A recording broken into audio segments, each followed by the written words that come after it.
T'as dit que je suis marrant. Ça veut dire quoi, marrant, putain de merde à la con, bordel? Qu'est-ce que j'ai de tellement poilant? Dis-le-moi! Yippee-ki-yay, pauvre con. Nous, les nains, nous sommes des splinters. Les princes de la cuite. En garde, espèce de vieille pute dégarnie! Enculé de ta race! On a fait comme quand tu vas pisser et que tu sens tes doigts. Alors bonne chance, Jean Jérôme! Le slip. Le slip. Hello. Salut. On vous explique tout de suite, messieurs dames, on commence par ça, on enregistre à distance, on est en pleine confination, toujours dans la grande pandémie mondiale 2020, la pandémie du pangolin, voilà. Donc on est chacun chez soi, reclus, et on est en visio ce soir pour enregistrer. Parfaitement résumé. Clairement, c'est pas très Mais beau. on est content de se retrouver quand même à distance. C'est pas pareil, mais bon. Ça va être... Mais on boit des bières et Angelo a peut-être du Beaufort d'été avec lui en plus. Non, même pas. Merde. Oh la loose. Comment allez-vous tous? On va faire un tour de table fictif du coup, comment ça va Angelo? Ça va. Le petit, ça va. Le petit ça va quoi.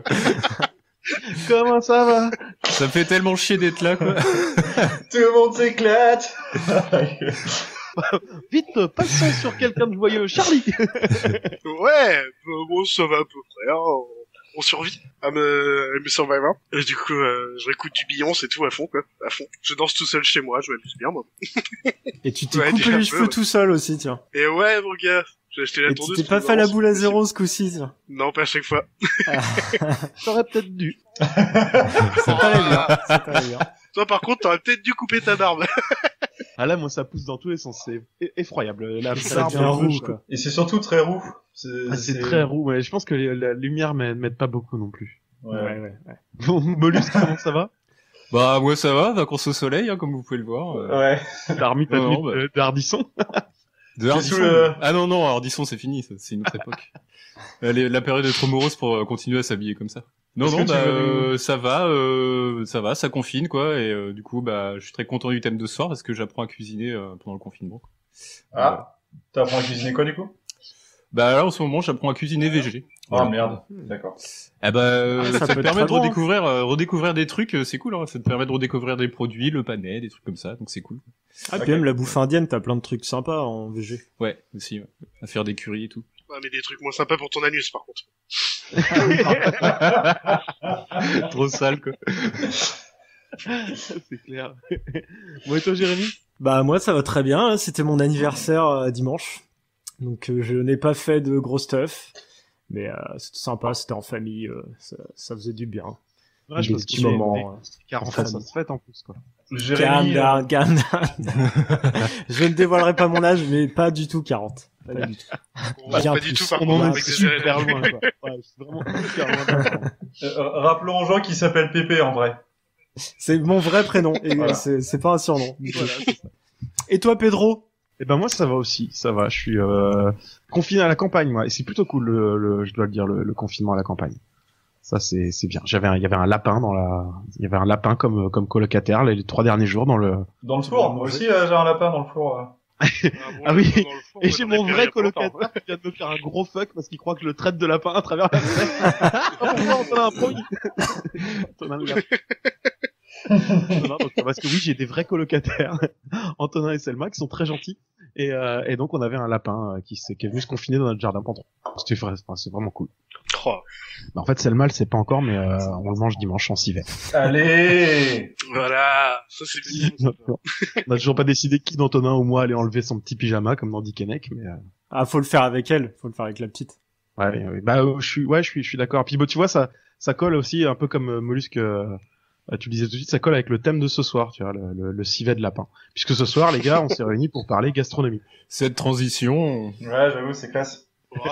Aux petits oignons, aux petits oignons. aux petits oignons, allez. On peut continuer longtemps comme ça. J'avoue. Oui, c'est vrai que ça se mange sans fin. Oh là. Ouais. Et donc, je crois que j'étais préposé à l'intronisation sujettale, c'est bien ça? Alors, tac, voilà, ça y est, je l'ai. Donc, interrogé par le magazine Lucky Pitch, le chef star Mario Batali, présentateur télé également, auteur de livres de cuisine, propriétaire d'une vingtaine de restaurants, disait « Les gens ont commencé à voir un cuisinier préféré comme on a un joueur de baseball préféré. Mais comment cette activité qui n'intéressait pourtant personne est-elle entrée de plein fouet dans la pop culture ? Eh bien, comment, je sais pas trop. Sûrement qu'il y a pas mal de facteurs, mais en tout cas, quand, ça on peut le déterminer. C'est aux alentours des années 60-70 que le virage s'est opéré. Si bien que dans les années 80, manger au restaurant, c'était devenu comme une sortie au cinéma ou au bowling, ce qui n'était pas forcément le cas avant. Les émissions culinaires se sont popularisées. Maïté parlait à nos mamans, à nos grands-mamans, a vite été remplacé par des chefs qui s'adressaient directement aux gens, qui devenaient des stars un petit peu. En France, on a eu d'abord Robuchon, Bocuse, puis une nouvelle génération avec les Lignac et compagnie, et des concepts d'émissions qui vont toujours plus loin, toujours plus poussés. Mais si c'est aujourd'hui une évidence, si la cuisine est rentrée dans la pop culture et qu'on la voit absolument partout, faut savoir qu'elle est déjà présente dans la culture et la pop culture de longue date. Au cinéma, on pourrait parler, par exemple, de La cuisine au beurre avec Bourvil et Fernandel, de La grande bouffe avec Mastroianni. Plus globalement, on pourrait rappeler que même quand elle n'est pas le thème central, la cuisine est présente dans les œuvres de nombreux réalisateurs. Dans la littérature, on pourrait parler de Gargantua de Rabelais, date quand même de 1534.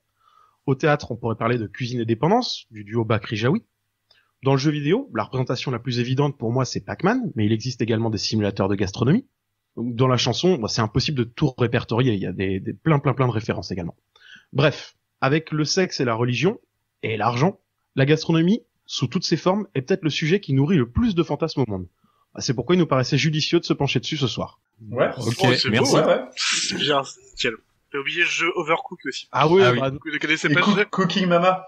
Ouais, il y en a trop plein, ouais. Par contre, en musique, je vois pas galette si je t'aime. À part ça. Oh non. tu vois, par exemple, dans le rap actuel, t'as souvent des références au grec, ou alors au grec, pardon. Ou alors. Ah, mais il y a Snoop Dogg qui fait de la pub pour Just Eat aussi en ce moment. Oui, Ouais, sérieux. J'aime bien en plus. Par exemple. Est-ce que vous avez, vous, je sais pas moi, dans la pop culture, votre premier rapport à la bouffe, le premier truc dont vous vous souveniez, gamin? Parce que moi, j'ai une idée très précise. Bah t'as mentionné Maïté, je pense que c'est un bon exemple quoi. Enfin, je me souviens vraiment de l'émission où elle défonçait une anguille. Je me souviens de l'avoir vu ce truc-là à la télé. Son rouleau à pâtisserie, où elle essaie de la souper, Viens là ma belle, et puis elle lui éclate la gueule contre le plan de travail, et c'était que des conneries comme ça quoi, mais c'était drôle à mater quoi. Ouais, les autres, Bah, vous elle allez... malmenait la bouffe. Hein. Et Prenait une dinde, elle te la claquait. ouais, c'était de la cuisine de maman quoi.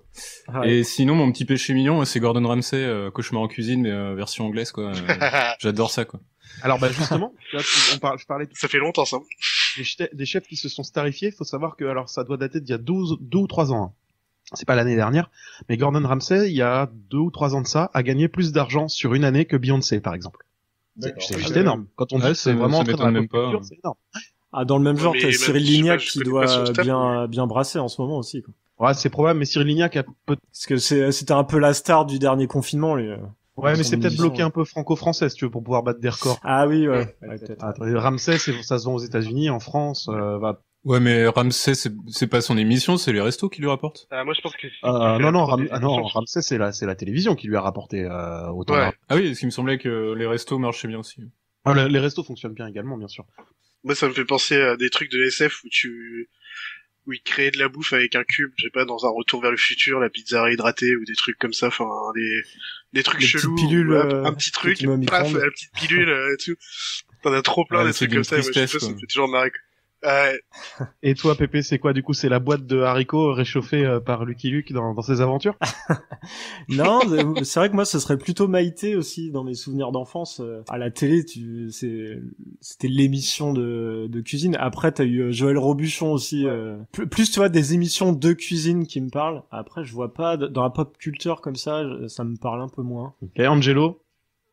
Moi, c'est le premier truc, c'est le sanglier rôti dans Astérix. À la fin de chaque... Ah oui. Ouais. La méga dalle avec la sauce, toujours le côté luisant du sanglier, ça me fait une de ces dalles à chaque fois. Pareil, Maïté, Robuchon, les loups la cuisse aussi. Ouais. Moi, j'ai une scène d'un film qui est probablement pas extraordinaire, mais qui, je pense, pour beaucoup de gamins était très marquant. C'est Hook, la scène de la bouffe imaginaire qui ressemble à la pâte à modeler, là. Putain, Je pense que mais c'est la peinture première qui scène de bouffe dont je me rappelle vraiment au cinéma, enfin, dans la pop culture en règle générale, parce que j'ai regardé ça à 5-6 ans. Les voir s'imaginer la bouffe au point qu'elle se matérialise et qu'ils puissent en faire carrément des batailles, quoi. Enfin, je trouve ça génial. On pouvait imaginer ce qu'on voulait, du coup, on avait les goûts qu'on voulait. J'ai revu ce film au moins une fois par an. C'est la base. Ah oui, classique. Ah ouais, c'est un peu comme les films avec Macaulay Culkin juste avant Noël, c'est des obligations une fois par an. Ouais. Ouais, ceux-là je m'en passe. Oui, je... Ah non, C'est vrai? Si, faut les revoir. je m'en passe, moi. Oh, maman, j'ai raté l'avion, on l'a trop vu, quoi. Home Alone, moi, je pense que pour Noël, tous les ans à Noël, je me fais soit le 1, soit le 2, voire parfois les deux. Moi, je me fais Gremlins. C'est un bon film de Noël. Voilà, c'est mieux. Ah, c'est bien. Le premier. Moi, je me fais La Classe américaine, c'est un bon film de Noël aussi. Oui, mais ça, non, on n'a pas obligation de se le faire une fois par mois, la classe américaine, dans le film? Peut-être. Ah, moi, ça fait longtemps. Là. Ça fait Quand on se retrouvera, dès qu'on se retrouve au déconfinement, on se le mate. On se prend une grosse cuite, ouais. En attendant, je Devant la crois classe que américaine. on fera ça avec un immense plaisir, un bon apéro devant la classe américaine. Avant d'entrer dans le vif du sujet, je vous propose qu'on fasse comme d'habitude un petit test, qu'on teste un peu nos connaissances grâce au cuisinier de l'équipe, Charlie. Oui. Moi, je pense que la question, elle est vite répondue. C'est votre ultime bafouille? Et du coup, qui dit gastronomie, il dit plat, entrée, plat, dessert. Ah oui. Et je vais vous faire deviner des entrées, plats, desserts. Oui. À une entrée, un plat et un dessert. En vous faisant deviner les produits, les ingrédients qu'il y a dans cette recette à chaque fois. En mode un peu question pour un champion. Vous pouvez m'arrêter à n'importe quel moment. Vous dites vos prénoms si vous voulez parler. Vous dites pas la solution directe. Petit à petit, vous aurez tous les ingrédients. Il faudra essayer de trouver au plus tôt de quel plat je parle. Donc c'est pas en équipe, ça. Ça va? Vous avez compris? C'est Okay. chacun pour sa pomme. C'est clair. Ah, les trucs de vitesse, je déteste. Alors, première chose, donc on va commencer par l'entrée, bien sûr. Premier ingrédient. Je suis une préparation culinaire liquide, généralement seulement d'eau, dans laquelle on cuit assez longtemps Mollusque. un ou plusieurs aliments. Ah non, mais lui, vas-y. Un gazpacho? Non, mais c'est juste un ingrédient, hein. C'est pas le plat en entier. Ah, pardon. Vas-y, Pedro, t'as bien un truc? J'allais dire une soupe, mais... Ah non, c'est... attention les gars, c'est que l'ingrédient déjà. Momo. Donc, cuit assez longtemps en un ou plusieurs aliments. Je suis par exemple la partie liquide d'un pot-au-feu que l'on peut aussi nommer consommé blanc. Momo. Dans mon cas, je suis... Ouais, Momo. Le bouillon? Pas assez précis. Je suis, dans mon cas, je suis fait Pépé. avec des viandes d'animaux à ailes, oui. Le bouillon de poule. Ouais, je l'accepte. C'est de volaille, tout simplement. De volaille, ouais, ça passe. d'accord. Précis. Bouillon de volaille. Ouais. C'est Un dans des quel ingrédients genre de notre pays entrée. de merde qu'on prend un bouillon de volaille en entrée, quoi? On n'en voit jamais. Deuxième aliment. Je suis un liquide biologique comestible. Sous des Momo. formes végétales, je peux être de soja. Ouais. Le lait. Vas-y, Momo. Le lait. Oui, tout simplement. Ah, Oui, c'est bon. Troisième Trop vite. ingrédient. Ah bah oui, hein, c'est pas très dur normalement à trouver. Je suis un tubercule comestible produit par l'espèce Solanum Pépé. tuberosum. Ouais. La pomme de terre. Oui. La Et patate. même à la fin de mon paragraphe, je finissais par mon autre nom est la patate, au cas où vous étiez trop con. Oh merde. Donc on a du boulon de volaille, du lait et de la pomme de terre pour l'instant. Il en reste deux. Donc avant-dernier, je suis une plante bisannuelle de la famille des apiacées, largement cultivée pour sa racine pivotante, charnue, comestible, de couleur Pierre. généralement orangée. Pierre. Ouais. L'oignon? Momo. Non. Donc avec... Momo. Ouais, Momo. La carotte. La carotte, tout simplement. Personne n'a trouvé encore le plat, en général? Ça vous va? Ah, mais oui, c'est Et- vrai. Ah, mais faut le faire. D'accord. Faut trouver. Ah bah oui, quand même. Un petit proposition, un hachis parmentier. C'est une entrée. C'est une entrée. Ah, non, Non. Oui, bah, je mange ça au dessert. c'est une moi. entrée. Oh merde. Carotte et patate dans une entrée. Alors je vous fais le dernier. Je suis une plante de la famille des cucurbitacées, originaire des régions tropicales d'Amérique du Sud, largement cultivée comme plante potagère pour son fruit comestible à maturité. C'est l'une des 5 espèces de courges les plus couramment cultivées. Souvent confondue avec la citrouille, ma forme est plus ou moins aplatie. Ma couleur va Pépé. d'un orange rougeâtre au vert... Ouais, vas-y. Ah ouais, Pépé. merde, juste après, t'as dit aplati, et là, du coup, bon, je dirais, une courgette. Non. Momo. Et je vais finir du coup... Ouais, vas-y, Attends, vas-y. Le potiron. Le potiron. Ah, mais merde, mais je voulais dire ça, Non. mais aplati, c'est pas aplati, hein. C'est pas aplati. Ah non, potiron. pardon, j'allais dire Plus- potimarron. J'allais pas dire potiron. Donc, Ok. C'est plus ou moins aplati, c'est pour ça que c'est pas vraiment aplati, c'est plus aplati qu'une citrouille en fait. C'est dans ce Ah, sens-là. d'accord. Ok. Et du coup, personne n'a trouvé la... Donc il y a du bouillon de volaille, du lait, de la pomme de terre, de la carotte, du potiron. Il y avait d'autres ingrédients, il y avait aussi un de l'ail, de velouté. l'oignon, de l'huile d'olive, machin. Une soupe C'est une de entrée. légumes. Ouais, c'est un peu velouté. plus précis, mais c'est pas une soupe. Mais on est sur un type de soupe. Non, c'est un peu plus costaud qu'une soupe, quoi. Un peu plus... La mousse au chocolat du patron. On est... Ok, bah personne va prendre 2 points. Ça, c'est un velouté de potiron et de carotte, tout simplement. C'était Quoi, quoi? pardon? Ah ah! un velouté de potiron et de carottes, les gars. Tout Oh simplement. non. Ok, ouais. J'ai dit velouté. J'ai dit soupe de légumes, c'est pareil. On voit le niveau du quiz, d'accord. Attention, on va attaquer le plat principal. Alors, le premier ingrédient. Je suis souvent utilisé pour caractériser des variétés de piments doux de l'espèce Capsicum annum. Pierre. À très gros fruits. Ouais. Pierre. Ouais. Le poivron. Pierre, vas-y. Le poivron. Oui, bien joué. Très rapide. Ah ouais. Très très rapide. Deuxième ingrédient. Je suis une espèce de plante herbacée du genre Solanum de la famille des Solanacées, originaire du nord-ouest de l'Amérique du Sud, largement cultivée pour son fruit. Le terme désigne aussi ce fruit charnu. On me consomme comme un légume fruit, cru ou cuite. Pierre. Momo. Je suis devenu un élément. Momo. Pedro, c'est Pedro au premier. La tomate. La tomate. Oh là, Pedro, bien joué. Troisième et dernier ingrédient. Et c'est les ingrédients principaux que je vous donne. Après, il y a toujours du sel, du poivre, on s'en fout. Je suis un animal de la sous-espèce Gallus Momo. domesticus. Angelo. Élevé. Ouais, mollusque. Le bœuf. Angelo. Vas-y, Angelo, t'avais quelque chose? Le poulet. Ah bah oui, c'est le gallinacé, poulet, je suis tout con. simplement. Putain, je suis trop. Alors du coup, avec du poivron, Pierre. Un tomate. poulet basket. Vas-y, Pedro. Un poulet basket. Ah mais c'est Pedro qui prend les points. Ouais, mais j'ai pas eu le temps de buzzer, alors... Bon bah, Pépé, t'es Pedro a éliminé. pris les points. Mais non, mais je pensais qu'il fallait attendre avant de faire une proposition. Un poulet basket. Mais non, tu peux le faire à n'importe Un quel poulet moment. basket. Ça, c'est quand tu te pars sans le payer, non? Attention, on va partir sur pour finir, une pâtisserie. Oula, attention. Alors, premier ingrédient. Je suis une préparation de la pâtisserie française, entrant dans la composition de nombreuses recettes telles que le chou à la crème, le salambo, la Momo. rivesse, la tarte c'est Pierre avant. Bah non, c'est qu'il l'a dit plusieurs fois, et du coup, et on croit qu'il l'a dit avant. Non, il l'a dit avant. Alors, du coup. C'est la pâte à choux. Faux, Momo. Non. Vas-y, La vas-y. crème pâtissière. C'est la crème pâtissière. Eh oui. C'est con. Deuxième ingrédient. Donc là, impossible de trouver la pâtisserie. De toute façon, il y en a 36 000. Donc, avec le deuxième ingrédient. Mon nom est d'origine méso-américaine. Je suis un aliment plus ou moins sucré que l'on fermente, torréfie, broie. Ouais, Pierre. Le chocolat. Le chocolat. Donc on a de la crème pâtissière avec du forts. chocolat pour l'instant. Troisième et dernier ingrédient principal.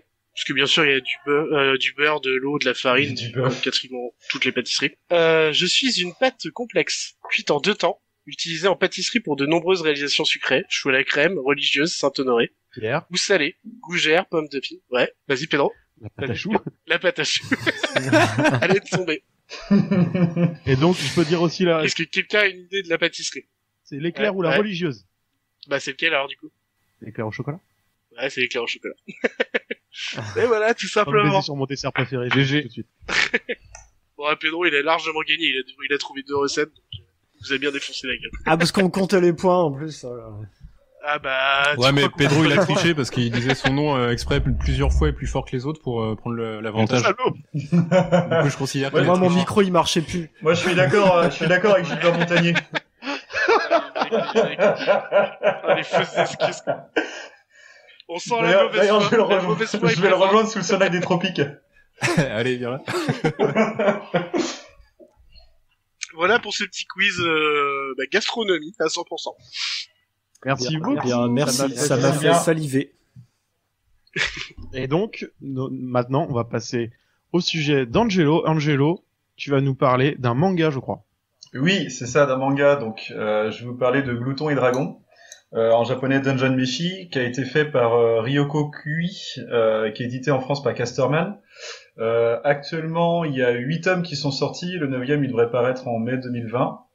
C'est un manga qui a débuté en 2014 et qui se définit comme de la fantasy gastronomique. Voilà, rien que ça. Alors, je vous le fais simplement pour une fois, je vous le fais juste en 2 parties, pourquoi j'en parle et l'histoire sans rien spoiler. Tu nous fais le cul quand même à la fin des parties ou pas? Ah bah ouais, on n'est pas venu ici pour être là, on n'est pas là pour sucrer des fraises. Pour rester dans la gastronomie. Donc, alors, c'est un manga qui mêle, ça mêle cuisine, il y a énormément d'humour, il y a évidemment de l'héroïque fantasy avec la thématique des donjons, plein de clins d'œil au lecteur, parce que vous avez pas mal de références à Donjons et Dragons, enfin, au RPG de table, et aussi aux jeux vidéo, surtout sur l'aspect MMO, et aussi un bestiaire de monstres fantastiques. Donc en fait, les personnages, c'est une ribambelle de losers, et du coup, il y a une certaine atmosphère qui rappelle forcément les donjons de Nalbuck. Et si vous, auditeurs, vous n'avez jamais entendu parler des donjons de Nalbuck, il faut y aller foncer la tête baissée. Et si vous êtes fan des donjons de Nalbuck, le manga va clairement vous plaire parce que vous allez retrouver cette même... Pour les donjons de Nalbuck, tu dis de foncer sur les fichiers audio d'origine. Oui, Ils existent d'ailleurs en podcast. Pour ceux qui arriveraient pas à les trouver au téléchargement, vous les trouvez en podcast. Oui, t'as bien fait de préciser parce que c'est vrai que maintenant les donjons de Nalbuck, c'est beaucoup de choses différentes. Mais oui, je parle de l'origine, c'est-à-dire des fichiers audio, ouais. Non, ils sont durs à trouver maintenant. Je crois qu'ils sont... Non, il y a toujours le site. Je pense qu'ils sont toujours chopables sur le site téléchargeable. Ouais, ok. Il me semble. Donc voilà. Alors attention, le manga, il est drôle, il est un peu débile, mais pas que. Il y a une réelle pédagogie nutritionnelle sur la consommation de l'équilibre et l'équilibre des aliments en fait, enfin la manière de les mixer. Et chaque aliment consommé en fait a des conséquences sur la compagnie derrière. Donc ça rend le truc drôle et en même temps attachant parce qu'il y a une certaine cohérence en fait. Chaque monstre cuisiné peut être associé à de réels ingrédients et du coup apporte une valeur nutritionnelle que le lecteur peut identifier à des choses réelles. Donc vous avez toujours un graphique en forme d'hexagone où vous avez chaque angle qui correspond par exemple aux protéines, au calcium, aux vitamines, etc. Et puis du coup vous avez un graphique qui pend vers tel ou tel côté. La plupart des éléments sont faits et appréhendés par le nain, qui est une sorte de maître cuisinier du groupe. Et donc ça donne une association improbable quand il cuisine entre un Pokédex et un bestiaire de monstres en fait. C'est comme si vous aviez un Pokédex, sauf qu'au lieu de les collectionner, vous les collectionnez pour les bouffer en fait. Et c'est un livre en même temps, c'est une sorte de livre qui est un peu encyclopédique sur la nutrition et l'apport des aliments. Donc il y a un schéma qui est assez marrant dans lequel en fait le lecteur il se retrouve vite à se demander parce que donc c'est découpé en chapitres, le lecteur se retrouve vite à demander en fait à chaque chapitre sur quel monstre en fait ils vont tomber et surtout comment ils vont le dézinguer pour le bouffer derrière. Donc c'est les créatures qu'ils rencontrent, c'est genre des tomates géantes, c'est des créatures des éclairs au chocolat géant. Ouais, en fait c'est des créatures de jeux de rôle en fait. Enfin t'as des gluants, t'as des trolls, t'as plein de trucs quoi. D'accord, il bouffe des trolls, ok. Ouais, il bouffe complètement des trolls, ouais. Il bouffe un golem aussi. Donc, un mot rapide sur le dessin, que j'aime beaucoup, parce que c'est une ligne claire, qui est assez épaisse et très épurée, peu de détails, en fait, qui est assez carré sans être anguleux, donc ça rappelle beaucoup, si vous voulez, le style manga de la fin des années 80, première moitié des années 90. Il n'y a pas de surcharge de détails sur les personnages et les décors, et c'est assez agréable à l'œil en fait. Voilà. Pour l'histoire, alors très vite, l'histoire en fait, ça commence par l'échec de la compagnie en fait. Donc c'est une compagnie de 6 aventuriers qui explorent un donjon et qui tombent sur un dragon qui leur met la misère et qui bouffe la sœur du personnage principal. Donc le personnage principal s'appelle Laios. Ils échappent de justesse à la mort, ils s'en tirent et une fois hors du donjon en fait, il y a 2 des membres de la compagnie qui se tirent direct parce qu'ils en ont marre de se faire poutrer. Donc il reste plus que 3 compagnons dans la compagnie. Donc il y a Laios, le guerrier, il y a Chilchok qui est un alphelon crocheur de serrure, donc vous voyez le petit voleur furtif. Et il y a Marcille, ouais, alors c'est un alphelon, c'est pas un semi-homme, enfin c'est encore autre chose. Et il y a Marcille qui est une elfe magicienne. Omar. Donc ils se retrouvent Putain. Ils se retrouvent tous les 3 comme des cons. Il est intouchable, tout ce que tu veux. Ils se retrouvent tous les 3 comme des cons, ils ont plus d'argent, ils ont plus d'équipement, ils ont plus rien. Le héros, le héros en fait, il décide de faire une mission catastrophe pour sauver sa sœur. Donc il arrive à motiver les 2 autres en fait et il leur révèle qu'en fait, il a une espèce de rêve secret qui pourrait en même temps être une solution pour eux. Il sort en fait un livre de cuisine de monstres. Donc il leur dit moi je vous propose, on y retourne et vu que de toute façon on n'a pas de fric pour s'acheter des pièces d'inventaire et s'acheter de la nourriture pour survivre, et ce qu'on va faire c'est qu'on va dézinguer les monstres et on va les bouffer derrière. Donc en commençant à explorer les couloirs et les profondeurs du donjon, il rencontre le nain Senshi, qui lui vit dans le donjon depuis plus d'une dizaine d'années et qui cuisine presque exclusivement que avec les ingrédients du donjon. Donc du coup, Laios tombe admiratif de Senshi et c'est là que ça commence à justement avoir cet aspect encyclopédique où les deux sont méga curieux en fait de buter tout ce qui bouge pour pouvoir le bouffer derrière et voir ce que ça rapporte. Donc quelques exemples de monstres et de plats concoctés. Vous avez un basilic rôti dès le début par exemple. Donc un basilic, je vous rappelle, c'est un monstre à moitié coq, à moitié serpent. Vous avez une omelette de mandragore, des brochettes de giga kraken, un ragoût de tentacules et de kelpie. D'ailleurs, les kelpies, c'est les monstres mythologiques qui sont un peu une sorte de cheval aquatique qui est mijoté dans de l'ondine d'ailleurs, donc un autre monstre aquatique. Voilà, vous avez plein de conneries comme ça qui en fait rappellent des plats réels avec un apport nutritionnel qui est plus ou moins réaliste en fait avec ce que vous mangeriez en vrai. Ok. Non, mais en plus, si je me trompe pas, il y a des recettes aussi dedans, non? Enfin, ouais, ce que j'ai demandé. Il y a des recettes, ouais. Il y a toujours des extras. En fait, des recettes de monstres. Il y a toujours des extras à la fin de chaque volume, ouais, où vous avez soit l'histoire d'un monstre, en fait. Enfin, ils expliquent plus ou moins la nature d'un monstre, ou ouais, vous avez carrément des recettes de plats concoctés, de monstres, en fait. De quelle manière cuisiner tel ou tel monstre. Il faut genre si tu veux arrêter de vomir dans ton micro, c'est bon, c'est pas. C'est le coca. Oui. C'est le coca que j'ai bu un peu vite. Ouais. Et si tu remplaces le monstre par un poulet, par exemple, ça te fait un vrai repas ou voilà, c'est ça. Un truc, c'est n'importe quoi. Non, en fait, c'est que c'est cohérent, c'est ça qui est marrant, en fait. C'est que c'est méga cohérent. Tu retrouves une certaine forme de réalisme parce que c'est parallèle à des vrais ingrédients et des vrais plats. Ouais, si tu bouffes du minotaure, tu le remplaces par du bœuf. Exactement, c'est ça. Donc par exemple pour l'apport nutritionnel, il y a un exemple là qui me vient où ils butent que des monstres qui sont assez forts en chair en fait, donc ils décident de cuisiner ça en mode barbac. En mode barbecue, tout ça, et en fait le nain les tense un peu parce que du coup ils ont un apport en protéines qui est ouf, mais derrière ils sont tout flagada, en fait ils sont obligés de faire une sieste, c'est trop lourd, et du coup ils sont butés. C'est que des trucs comme ça en fait. Donc voilà. Moi j'ai le premier volume chez moi et c'est plutôt cool à lire. Ça se lit super bien, c'est super intéressant. Ouais. Et pour ceux qui aiment en gros le côté bouffe, je sais pas après pour combien il y en a, mais le côté bouffe c'est sympa. Mais après, oui, t'as quand même le côté donjon et tout qui est derrière, donc c'est pas mal le petit mélange entre les deux. Je trouve qu'il est bien amené, il est bien dosé aussi. En plus. Ça a l'air cool. C'est assez cool. Je rappelle, donc il y a 8 volumes et le 9e sortira l'année prochaine en 2021 vers mai. Ok. Et tu sais combien de tomes ils ont prévu ou pas du tout? Pas du tout, non. Okay. En fait, il est pas mensualisé, donc elle avance à sa vitesse. Ouais, comme beaucoup de mangaka finalement. Pour le coup, pour contraster avec tout ce qui est One Piece, enfin tout ce qui est shonen en fait, où eux ils sont obligés d'avoir une cadence. Elle a pas vraiment de cadence en fait. Elle les sort déjà reliées les volumes. Ok. Bon, moi ça me permet, tiens, je fais un petit parallèle parce que je suis pas du tout manga et je lis un seul manga depuis quelques mois. D'ailleurs, depuis le premier confinement, j'ai commencé un manga qui s'appelle Les Gouttes de Dieu, et je fais un petit parallèle parce que alors c'est beaucoup plus axé sur le vin, mais on va parler systématiquement d'accord mais vin, systématiquement. Tous les tomes parlent d'accord mais vin, c'est-à-dire que le vin peut pas être présenté sans quelque chose qui l'accompagne, et ça vient piocher énormément dans la culture européenne. Donc moi ça me contente énormément parce que on trouve plein de vins français, mais ça va aussi piocher dans la culture américaine et sud-américaine des vins, et c'est quelque chose que moi je ne connaissais pas trop, et du coup ça vient l'associer à de la gastronomie japonaise. C'est vraiment très très cool à lire également. T'en as lu combien? Il y en a combien? Il y a je veux pas dire de bêtises, hein. On a à pas loin de 40 tomes, juste un petit peu au-dessus, juste un petit peu au-dessous. D'accord. Et moi pour l'instant j'en ai 3, tu vois, donc c'est light. Hein, mais, ah oui. Ouais. Voilà.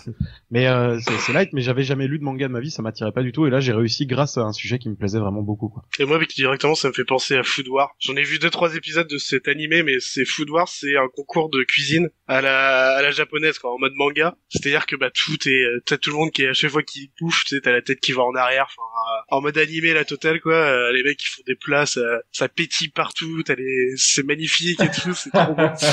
Ils sont projetés dans l'espace. Il y a plein de trucs qui sont utilisés quand même là-dedans de Food War. Il y a plein de mèmes qui viennent de Food War là-dessus. C'est drôle à regarder, je pense, 2-3 épisodes. Je pense pas que ça soit... Enfin, j'ai jamais regardé le manga. J'ai vu des extraits de ça, ouais. Et c'est un peu comme, tu vois, t'as le foot et Olive et Tom, tout est, voilà, c'est un peu ça. Extrême, et là, tu vois, Food War, c'est pareil, c'est extrême. Alors qu'ils sont juste en train de préparer à manger et de manger leur plat, quoi. Eh bien, c'est à moi de vous parler de ce que j'ai choisi ce soir, je crois, me semble-t-il. Oui. Et ce soir, j'ai décidé d'opérer un petit retour dans le temps, puisqu'on va parler d'une œuvre qui a pas loin de 50 ans maintenant, un peu 45 ans, si je dis pas de bêtises, 44 ans, parce que c'est un film de 1976, une comédie d'1h44 de Claude Zidi, Cocorico, c'est français, avec Louis de Funès, Coluche et Anne Zacharias. C'est vrai qu'avec les acteurs qu'il y a, on aurait pu penser que c'était américain. Cette comédie, c'est l'unique rencontre entre Louis de Funès, qui faisait son retour au cinéma d'ailleurs juste après un double infarctus, et Coluche, qui était lui en pleine ascension. C'était son 2e ou 3e film seulement, Coluche. Il me semble que la première fois qu'il avait tourné, c'était quelques temps auparavant avec Zidi déjà. Et donc le film traite sur un mode comique d'un problème naissant dans la France des années 70, c'est-à-dire la malbouffe et la bouffe industrielle en règle générale. Donc pour ceux qui l'auraient pas compris, on va parler de L'aile ou la cuisse que tu as déjà cité tout à l'heure, Angelo, parce que je pense que comme beaucoup de gamins, tu l'as vu peut-être fête de fin d'année ou vacances scolaires de je sais pas quel moment de l'année, un mercredi ou un mardi soir à la télé. Ouais, vacances scolaires. C'est vraiment, ça fait vraiment partie des films cycliques qui reviennent tous les ans sur TF1. c'est ça, avec la 7e compagnie et 2-3 autres. Pourtant, je l'ai jamais vu. Et donc, Pépé, toi, tu l'as pas vu. Eh oui. Mollusque, tu l'as vu? Ah bah on est deux, Pépé. Alors je l'ai peut-être vu, mais je m'en souviens pas. C'est pas un truc qui m'a marqué beaucoup. On a peut-être une tendance aussi à mélanger un peu les deux Funès. Enfin moi en tout cas c'était le cas jusqu'à il y a pas si longtemps que ça. Je mélangeais un peu les deux Funès avant de les avoir vraiment tous revus. Parce que quand on était gosse, ils passaient tout le temps à la télé. Donc je savais plus si j'avais vu ça dans Rabbi Jacob ou dans un autre truc. Un truc qui a plus rien à voir. T'as Rabbi Jacob à Saint-Tropez. T'as connu sur un rabbin qui est en train de bouffer, quoi. Bon, pour parler de L'aile ou la cuisse en tout cas, donc. Rabbi Jacob, c'est bien le lapin et le mec avec les... L'histoire du film, donc va montrer la rivalité entre la gastronomie française, donc traditionnelle, le bien manger, la nourriture de qualité, défendue par Charles Duchemin, directeur du guide Duchemin, donc qui est très clairement copié sur le guide Michelin. Et donc le guide qui récompense comme le guide Michelin des restaurants de qualité par un système d'étoiles, et la nourriture de l'autre côté industrielle, dont le fer de lance est Jacques Tricatel. Voilà, c'est une caricature d'un industriel qui a véritablement existé dans les années 70. C'est ça qui fait tout l'intérêt de ce film d'ailleurs, qui était l'industriel Jacques Borel, que vous connaissez peut-être, messieurs, parce que c'est lui qui a créé les tickets restaurants, encore à l'heure actuelle en vigueur. Mais qui a également créé... Vous connaissez pas directement, mais... Pardon? Vous connaissez pas directement, mais oui. Non. En tout cas, voilà, sans le connaître, il utilisait quelque chose régulièrement. Voilà. Et s'il est connu pour ça, il est connu également pour avoir lancé la chaîne de restaurants Restoroute en 68 en France. Donc, qui était vraiment la première chaîne de restauration d'autoroute, de restauration rapide et de basse qualité. Faut pas se le cacher. Et c'est lui également qui a été le tout premier à importer les fast-food en France. Ah, trop bien. Avec une chaîne qui s'appelait les Wimpy. Voilà. Je sais même pas ce que c'est. Alors là, ça me dit rien du tout. Je l'ai découvert en préparant le sujet. Déjà, Restoroute, ça me parle pas plus que ça, comme ça. Moi non plus, ouais. Mais... Peut-être que j'en ai vu, mais je me rappelle pas. Mais... C'est un routier de base, quoi. Ouais. Sur les aires d'autoroute. Ça a disparu quand nous on a grandi, mais grosso modo, peut-être que vous connaissez mieux Autogrill ou Courtepaille. Ah, Courtepaille, oui. Courtepaille, oui. C'est l'ancêtre de ces trucs-là, en fait. C'est-à-dire de la bouffe à volonté. Buffalo Grill. Flunch. Tu payes 8 euros, on te file une assiette, fourchette, couteau, puis tu vas te servir autant que tu veux en frites dégueu, quoi. Ok. Donc voilà. Donc l'idée c'était de faire se rencontrer ces deux mondes-là dans un film parce que dans les années 70, donc il y avait l'essor donc de cette bouffe à la Tricatel dans le film ou à la Borel dans la réalité. Le film montre le point précis à cette époque où justement on pivote dans la culture en général en fait d'une culture traditionnelle pré-68 à quelque chose de plus moderne et industrialisé derrière. Exactement. Tu le vois vraiment dans le film. Ouais. Exactement. D'ailleurs, je vais rentrer un peu plus dans le détail du film. D'ailleurs, je vais vous le pitcher parce que bon là il y a prescription, je suis désolé hein, les gars, je vais essayer de pas trop spoil mais j'avais prévu spoiler. Non mais vas-y, c'est clairement de notre faute. Hein. Et si ça se trouve, j'ai peut-être réalisé que je l'ai vu en fait quand j'étais gamin, mais j'ai tout oublié. Hein. C'est possible. Bon, en tout cas, l'ouverture du film se fait sur une présentation du guide, repompé à mort, donc je vous disais sur le guide Michelin, une présentation rouge, écriture blanche, liseré bleu sur le côté, liseré blanc, voilà, c'est vraiment la repompe totale. Ils sont en pleine préparation du prochain guide, chez chez Duchemin. On comprend aux essais de costume et à la création d'une épée que le Duchemin père, parce qu'il va y avoir Duchemin père et Duchemin fils, que Duchemin père va rentrer à l'Académie française d'ici peu. On rencontre donc le fils, je viens de vous dire que c'était un film avec père et fils, Gérard, donc joué par Coluche, qui visiblement lui a 2 activités. Hein. Il est clown dans un cirque la plupart du temps, c'est son activité principale, visiblement préférée en tout cas, mais il fait croire à son père, donc il n'est pas au courant, que il bosse pour l'entreprise familiale corps et âme, vraiment très dur, allant jusqu'à ramener 3 additions le midi et 3 additions le soir pour montrer qu'il allait au resto goûter des trucs et tout. En fait, il fait participer sa troupe de cirque. Il leur dit tous, bah, toi tu vas bouffer là, toi tu vas bouffer là, toi tu vas bouffer là. Et les mecs, ils reviennent avec, en fait, des commentaires derrière l'addition. Ouais, trop terrible, service un peu rapide, c'est arrivé froid. Des mecs qui sont pas du tout pro, quoi. Des gars qui sont des montreurs d'ours, ou des clowns dans la vie. Bref, ça donne le sérieux un peu du truc. Et donc on le voit le soir même, Coluche fait moitié cirque, moitié resto, et son père donc se déguise, visiblement c'est son grand truc, et va dans les restos déguisé pour essayer de surprendre un peu les mecs et qui s'attendent pas à un gastronome du guide du chemin venu les noter. Et il se déguise notamment en petite vieille à un moment donné, et il se retrouve coincé à côté des toilettes parce que on fait pas du tout attention à lui, il passe un repas exécrable. Et c'est comme ça qu'on rencontre un petit peu le personnage, et on se rend compte que il va être hyper acerbe derrière, quoi. Comme on s'est très mal occupé de lui à table, il va te déglinguer dans le guide derrière. Bref, ouais, donc je vous ai présenté un peu le personnage du père et du fils. Assez rapidement, en fait, ils vont se retrouver à partir l'un et l'autre en tournée en province, parce que le fils est censé prendre la relève du père, et le père veut l'emmener avec lui en tournée, donc pour lui montrer un petit peu comment ça se passe. Durant cette tournée, il y a Tricatel qui le fait suivre, parce que le père du chemin lui a lancé un défi en appelant Philippe Bouvard, le vrai.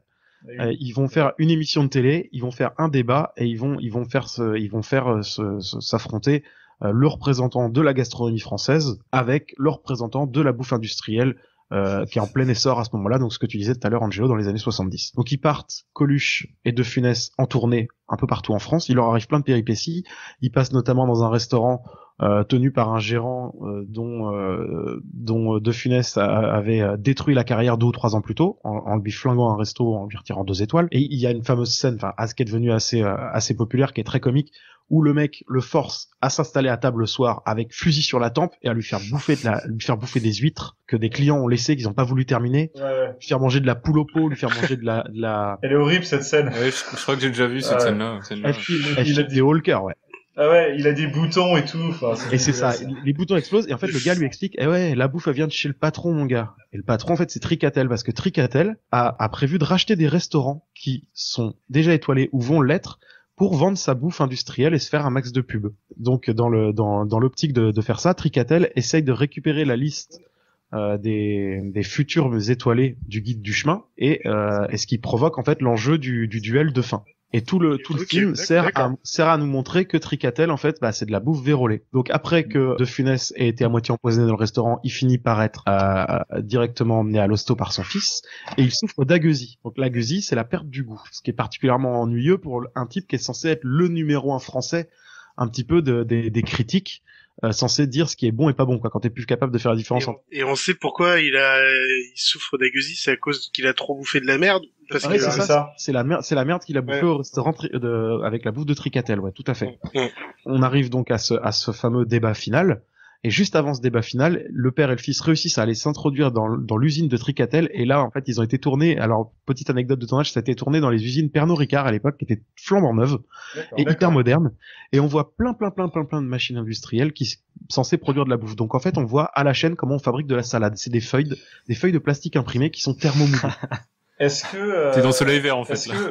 J'ai une question. Est-ce que c'est à ce moment-là du film, ou est-ce que je confonds avec Rabbi Jacob, où tu sais, il tombe dans une espèce de marmite de chewing-gum? Tu confonds avec Rabbi Jacob. C'est Rabbi Jacob, on est d'accord. C'est pour ça en fait que je disais tout à l'heure, je fais des parallèles entre ces films, parce que dans Rabbi Jacob, on se retrouve pareil dans une usine avec les mêmes couleurs vertes, plastiques. Il y a 3 ans d'écart entre ces deux films. Et donc dans la fameuse usine Pernod Ricard, donc je vous disais, il y a les feuilles de salade imprimées. Il y a aussi les poulets, c'est assez amusant. En fait, le poulet, c'est une petite carcasse en plastique. Donc ça représente les os du poulet. Et il y a une espèce de pâte qui vient couler dessus, une grosse pâte plastique. Il y a une presse qui arrive, qui tamponne le morceau de plastique à peine coulé, et donc il lui donne sa forme de poulet. Et ensuite, hop, il passe dans une autre machine et il est peint au spray. Il est pas au spray. C'est trop bien. Voilà. Ensuite, c'est bien exagéré, c'est drôle. C'est emballé, ça arrive directement sur une palette, prêt à être livré dans des restaurants, soit sur les autoroutes, soit dans les restaurants d'entreprise, parce que Tricatel fait aussi du restaurant d'entreprise, ou bien dans les nouveaux restaurants étoilés qu'ils sont en train d'essayer de racheter. Bref, ils réussissent à s'introduire dans l'usine, ils prennent des échantillons de tout ça et ils se pointent sur le plateau de télé. La petite pirouette, comme De Funès souffre d'agueusie, c'est son fils qui dit bah ouais, moi je prends la direction du guide à partir d'aujourd'hui, donc c'est moi qui vais faire l'interview ce soir. Et il fait bien, parce que Tricatel en face lui a prévu évidemment un piège, il veut lui faire goûter plein de trucs, pensant que c'était le père qui allait se planter du coup et confondre un Côte-du-Rhône avec de la bière, quoi. On a été à ce point-là quand même. Alors attends, parce que juste une question. Quand le mec il lui a fait bouffer plein de trucs de merde, c'était pour qu'il ait la gueusie, ou il sait maintenant qu'il a la gueusie et du coup il va lui faire bouffer de la merde en disant il saura pas si c'est bon ou pas. Ah non, très clairement en fait la gueusie il l'a suite au fait d'avoir bouffé. Oui, mais est-ce que c'était fait à dessein ou est-ce que c'est juste il l'a appris et du coup il en profite, quoi? Non, c'est pas intentionnel. C'était clairement fait à dessein de le rendre malade parce que il le fait bouffer, fait bouffer de façon, même si ça avait été de la nourriture saine, manger autant, ça te fait claquer. On était pas loin de la grande bouffe, quoi.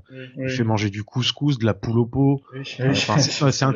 J'allais en parler à la fin de ton truc de la grande bouffe, parce que quand même, c'est ouais, faut qu'on en parle. Ouais. Et moi, ce film me fait des hauts le cœur. Mais bref, ouais, on en parlera à la fin. Et donc, ouais, donc, comme il souffre d'agueusie, donc c'est le fils qui va s'occuper du test, et il réussit quasiment tout jusqu'à la fin. Fin où en fait, De Funès revient sur scène parce que son fils bloque sur du vin, et le père prend le verre. Et juste à la couleur. Elle est culte, cette scène. Ouais. C'est génial. En plus, moi qui adore le vin, vraiment, c'est un truc, il regarde et dit, voilà, le vin, c'est le soleil. Là, on voit que ça a poussé sur un terroir comme ça. C'est un Saint-Julien. Là, le vin, c'est la terre. Là, c'est un peu graveleux. C'est un Médoc. Là, vous voyez la couleur, c'est à ça qu'on peut savoir que c'est un Bordeaux. Et puis, d'après la couleur, c'est telle année. Voilà, c'est un château Las Cases. Et c'est un château Las Cases. Du coup, il bluffe tout le monde. Et à ce moment-là, il repasse une bande, histoire de bien finir Tricatel, il repasse une bande qui a été tournée juste avant l'interview où Tricatel, en fait, est en plateau, apprend que les deux oiseaux sont dans son usine, en train de récupérer de la bouffe, et dit à son petit camarade, oui, bah écoute, faut pas qu'ils sortent de l'usine, tu te débrouilles, on peut bien fabriquer quelques boîtes de conserve de plus. Je me souvenais plus de ça. Voilà un peu comment il traitait la bouffe industrielle dans ce film. Donc vraiment, Zidi, il y allait de ses deux mains. De bon cœur, ouais. L'idée lui est venue d'ailleurs au restaurant de ce film. Et puis, alors je finis quand même sur la scène finale avant de raconter les petites anecdotes, mais il rentre à l'Académie française. Et donc dans l'usine, pendant qu'ils étaient avec son fils en train d'essayer de choper des preuves, il a fait tomber sa montre dans un truc qui fabriquait des espèces de bouchées à la reine. Pas moyen de retrouver la montre. Et à la fin, donc. C'était une montre flip-flap ou pas? Ouais, c'est ça. Au moment où il se fait introniser donc, à l'Académie française, il y a un grand repas en son honneur. On espère que ça vous fera honneur et tout. Il commence à manger et c'est la dernière scène du film. On le voit en train de remonter sa fourchette. Il y a un truc dans son espèce de bouchée à la reine et il ressort sa montre. Même à l'Académie française, ils bouffent ils ont de la bouffe de merde. Mais ouais, bref, c'est venu à Claude Zidi cette histoire en mangeant au restaurant. Et ils avaient pas pensé d'ailleurs tout de suite à Coluche. Ils avaient d'abord pensé à Pierre Richard. Et Pierre Richard le sentait pas trop. Et du coup, Zidi avait déjà tourné avec Coluche, lui a proposé. Et même si je trouve qu'il est un tout petit peu sous-exploité parce que il est pas si drôle que ça finalement Coluche dans le film. Il est déjà un peu touchant. Enfin, pour ceux qui l'ont pas encore vu, quand vous le verrez, il a déjà ce côté un petit peu touchant qu'on lui trouvera dans d'autres films derrière. Il est pas en train de cabotiner à mort. Et c'est la rencontre de deux monstres sacrés. C'est pour ça que moi pas forcément le film qui parle le mieux de la bouffe que j'ai pu voir que j'ai eu l'occasion de voir. En revanche, il parle d'un sujet qui est hyper intéressant. C'était le premier à traiter vraiment de malbouffe. Ça arrive relativement tôt dans l'histoire, 76. C'était une prise de conscience relativement rapide de Zidi. Et puis parce que c'est la rencontre de deux monstres sacrés, quoi. Un sur le déclin, un autre qui démarre sa carrière cinématographique alors qu'il est déjà très connu, évidemment. Mais voilà, c'est ce qui fait que ce film, c'est une petite Madeleine de Proust et que quand on a parlé de gastronomie, je me voyais pas parler d'autre chose que de ce film. Voilà. C'était pas acquis de réunir De Funès et Coluche. Enfin, il y avait eu, c'était un peu un miracle que ce film soit fait par rapport à ça, parce que justement, à cette époque, comme tu dis, il y en a un qui était sur le déclin, l'autre qui était ascendant, et c'était deux mondes qui étaient totalement, qui n'avaient rien à voir, en fait. Donc, c'était une sorte de prouesse de réunir De Funès et Coluche. C'est le fils de De Funès qui a fini de convaincre son père, d'ailleurs, parce que son épouse à De Funès le trouvait vulgaire, Coluche. Elle avait pas envie que son mari se retrouve dans le même film que lui. Et t'as pas parlé la musique faite par Vladimir Cosma, parce que la musique est connue, là. Tadadada, tadada. Et alors, j'ai carrément, moi, carrément, là, à 30 cm de moi, le vinyle de la BO, parce que oui, gros fan de la musique. Gros fan de la musique de Vladimir Cosma, dans à peu près tout. Bon, c'est un peu redondant, faut pas écouter que ça toute la journée. Mais celle-ci, en plus, elle fonctionne très bien. Tu l'as d'ailleurs très bien faite, Angelo, donc je vais rester là-dessus. Elle est vraiment culte. Ouais. Ah, c'est cool. Moi, ça me donne envie de le revoir. Ouais, ça me donne envie de le mater aussi. Même si t'as un peu raconté tout le film, j'ai envie de le voir, quand même. Ouais, ça change rien, ouais. C'est beaucoup de trucs, beaucoup de ressorts comiques dont j'avais prévu de vous parler. Je vous les ai évités, justement. J'ai édulcoré pour qu'il vous reste du plaisir à le regarder. Il y a des mimiques, notamment de Coluche, qui sont assez fun. Et j'avoue que ça fait pas, moi, perso, ça m'a donné envie de le regarder. Et clairement, quand t'as parlé de moment où il l'obligeait à bouffer et rebouffer, j'ai pensé directement au film La Grande Bouffe, qu'on a parlé vite fait tout à l'heure, là. Ouais. Mais en fait, La Grande Bouffe, c'est quand même, je crois que c'est dans les années 70 aussi, pareil, ça doit être la même époque, en tout cas, où c'est 4 mecs qui se rejoignent dans une villa en campagne, et en fait, ils sont là pour se suicider en bouffant, en surbouffant. Alors du coup, ça crée un film. C'est un film, mais le film est pas si drôle que ça. Intéressant, mais aussi très malaisant. Il y a un malaise derrière qui est horrible. Il y a un malaise qui se met derrière. Je pensais que c'était un film comique. Non, c'est pas du tout comique, quoi. C'est du drame, clairement, et tu vois qu'il pète des câbles à trop bouffer, machin, enfin, ça, il est intéressant, mais par contre, c'est vrai que, regarde ça, et après, regarde Les Loups à la cuisse pour passer une meilleure nuit, parce que sinon, c'est pas pareil. Pas perdre dans le sens. Et La Grande Bouffe, c'est de Funès aussi, non? Non, pas du tout. Pas du tout. Mastroianni. Il y a Mastroianni. C'est franco-italien, le film, mais je sais plus. Je suis pas à jour dans les classiques. Je regardais que Fantomas quand j'étais gamin. Non, s'il y a pas Lino Ventura aussi? Peut-être. Je me souviens juste qu'il y a Mastroianni là-dedans. Mastroianni, c'est sûr. J'ai vu qu'une seule fois, il y a 5-6 ans. Donc. Les Loups à la cuisse, c'est vraiment un souvenir d'enfance, et il y a un côté attendrissant, nostalgique, et pour moi, c'est vraiment un des meilleurs de Funès, parce que comme tu dis, en fait, c'est pas une caricature de lui-même dans ce film. Enfin, il est vraiment cool. Non, c'était Piccoli qui jouait également dedans. Et Philippe Noiret. Il y a Noiret. Oui. On enchaîne. Quoi? On enchaîne tout de suite avec Chacha. Ouais, c'est à moi. Clairement, moi, je vais vous parler d'un film d'un livre de cuisine, excusez-moi, qui s'appelle Gastronogeek 2, Le Retour. Je sais pas, est-ce que vous connaissez Gastronogeek ou pas ici, Ouais, je suis un peu, ouais. Non, on connaît pas. Ça me dit rien du tout. Ok. Déjà, on va commencer quand même par le livre, en fait. C'est un livre de recettes de cuisine mélangeant gastronomie et geekerie. Genre, je l'appelle comme ça. Je sais pas si ça se dit ce mot, mais c'est vraiment ça. Parce qu'en fait, le principe, c'est de prendre ou créer des plats, des desserts ou des boissons en fonction de fiction. Que ça soit SF, fantastique, manga, pop culture, super-héros, jeux vidéo. Alors, je vais vous donner quelques exemples. Par exemple, il y a la tourte frais, pour rappeler Game of Thrones. Il y a la pizza réhydratée, justement, de Retour vers le futur 2. Tu vas avoir le Black Ink Tagliatelle de JoJo's Bizarre Adventure. Tu vas avoir le Senku Cola de Dr. Stone. Alors, par contre, Dr. Stone, je ne sais pas ce que c'est. J'avoue, je connais pas, mais le Senku Cola, un truc au miel, cola et tout, qui a l'air super sympa à faire. Le gâteau au monstre, pour The Legend of Zelda Breath of the Wild. Et par exemple, il y a bien sûr, le Vesper Martini à la Casino Royale. Au passage, on fait de la pub. Est-ce qu'on ferait pas de la pub pour le Pedro, qui a fait son petit à boire où je tue le chien, son podcast à lui tout seul. Merci. Où justement il parle de cocktail et qui commence par le Vesper Martini, donc je me suis dit il était temps de le mettre, c'est le bon moment. Mais en fait le but c'est de proposer des recettes, donc ça peut être des boissons, ça va être de l'entrée, du plat, du dessert, il y a vraiment de tout, et c'est de relier en fait gastronomie et tout ce qu'on peut voir dans des films, dans des séries, dans des jeux vidéo et autres, et je trouve ça super sympa en fait, le lien se fait en 2 secondes, et ça donne encore plus envie de vouloir faire les objets qu'on peut voir. Je vous ai envoyé des images, les gars, sur le petit Skype, sur le côté. Et comme ça, vous pouvez voir des images de ce qui je vois le gâteau monstre et c'est le seul par exemple, le gâteau monstre, ouais, voilà, il y en a 2, 3, 4 qui arrivent. La deuxième image que t'as envoyée, là, il y a des casques et tout, c'est des vraies réalisations, ça? Oui, c'est lui qui fait ça, ouais. Alors, c'est impressionnant. Ouais, c'est lui qui fait ça, ouais. Non, c'est super beau. Alors, ce qui est intéressant aussi dans ce livre-là, c'est son 14e. Oui, 14e livre. Mais en fait, dans celui-ci, il a vraiment fait un truc qui est vraiment, il y a plusieurs niveaux de difficulté, mais normalement, si tu prends le temps, tu peux tout faire. Tout est possible à faire. Faut juste avoir les outils et le temps. Et en plus des recettes, ce qui est intéressant aussi, c'est qu'il y a des astuces pas à pas. C'est-à-dire, c'est comment faire, j'ai remarqué, genre pâte à pizza, pain à burger, des tortillas de maïs, comment bien faire une panure. Il va te donner les infos sur les thermostats, comment ça fonctionne. Enfin voilà, vraiment un peu plus que il y a des recettes et démerdez-vous. Il y a aussi moi, ce que j'ai dans ma cuisine, de base comme ingrédients, qu'est-ce que j'ai comme herbe, qu'est-ce que j'ai comme outil. Enfin vraiment il y a tout ce qu'il faut là-dessus. C'est un vrai livre de cuisine quoi, c'est pas juste du délire. Ouais, il fait combien de pages? Oui, il fait plus d'une centaine de pages exactement, je ne sais plus, mais il est costaud, hein. Pas de la merde. Et après, pour info, pour que j'y suis, hein, il coûte 25 €. Il fait 183 pages pour 25 €, je trouve, pour un livre de cuisine, c'est pas très très cher. Ça reste honnête. Bien sûr, il y a aussi les fruits et légumes par saison, donc les ustensiles indispensables, les armes indispensables, je l'ai déjà dit, et les photos que j'ai envoyées. Donc n'hésitez pas, tout le monde, à aller voir sur le net, vous tapez Gastronogeek de le retour. Il y en a mis plusieurs en fait pour justement faire un peu de pub. Et c'est celle que je vous ai envoyée. Il a fait vraiment un effort sur la scénographie de la photo. C'est-à-dire qu'il y a l'objet, mais en plus tu vas avoir des objets geeks à côté. Le gâteau au monstre, tu vas retrouver des trucs de Zelda. La tourte au frais, tu vas retrouver la tourte au frais avec le loup de Game of Thrones et tout machin. Donc on va retrouver le Game of Thrones. Il y a eu vraiment un gros effort là-dessus.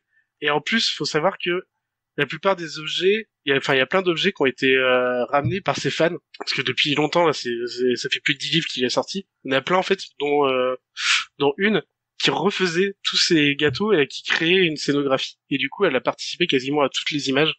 C'est classe. Et c'est pour ça qu'elles sont super magnifiques. Il y a vraiment un effort d'avoir l'image en plus de la recette. Et même sur la mise en page, il y a un effort. Hein. Ouais, il y a ouais. Ah ouais, c'est l'univers visuel est bien retranscrit. Le livre en lui-même déjà est beau. Donc franchement, c'est super cool. Et du coup ça te survend un peu un plat quoi. Ça te survend un plat parce que tu peux dire je vais faire ça, c'est magnifique, et puis à la fin tu fais une bouse dégueulasse. C'est ta faute si c'est une bouse, c'est pas de la sienne. Non, vu qu'il y a toute si ça se trouve les photos que tu vois, ça se mange même pas ce qu'ils mettent en photo. Je t'avoue que là l'épée, non, vaut mieux pas la bouffer. C'est peut-être du plastique, hein.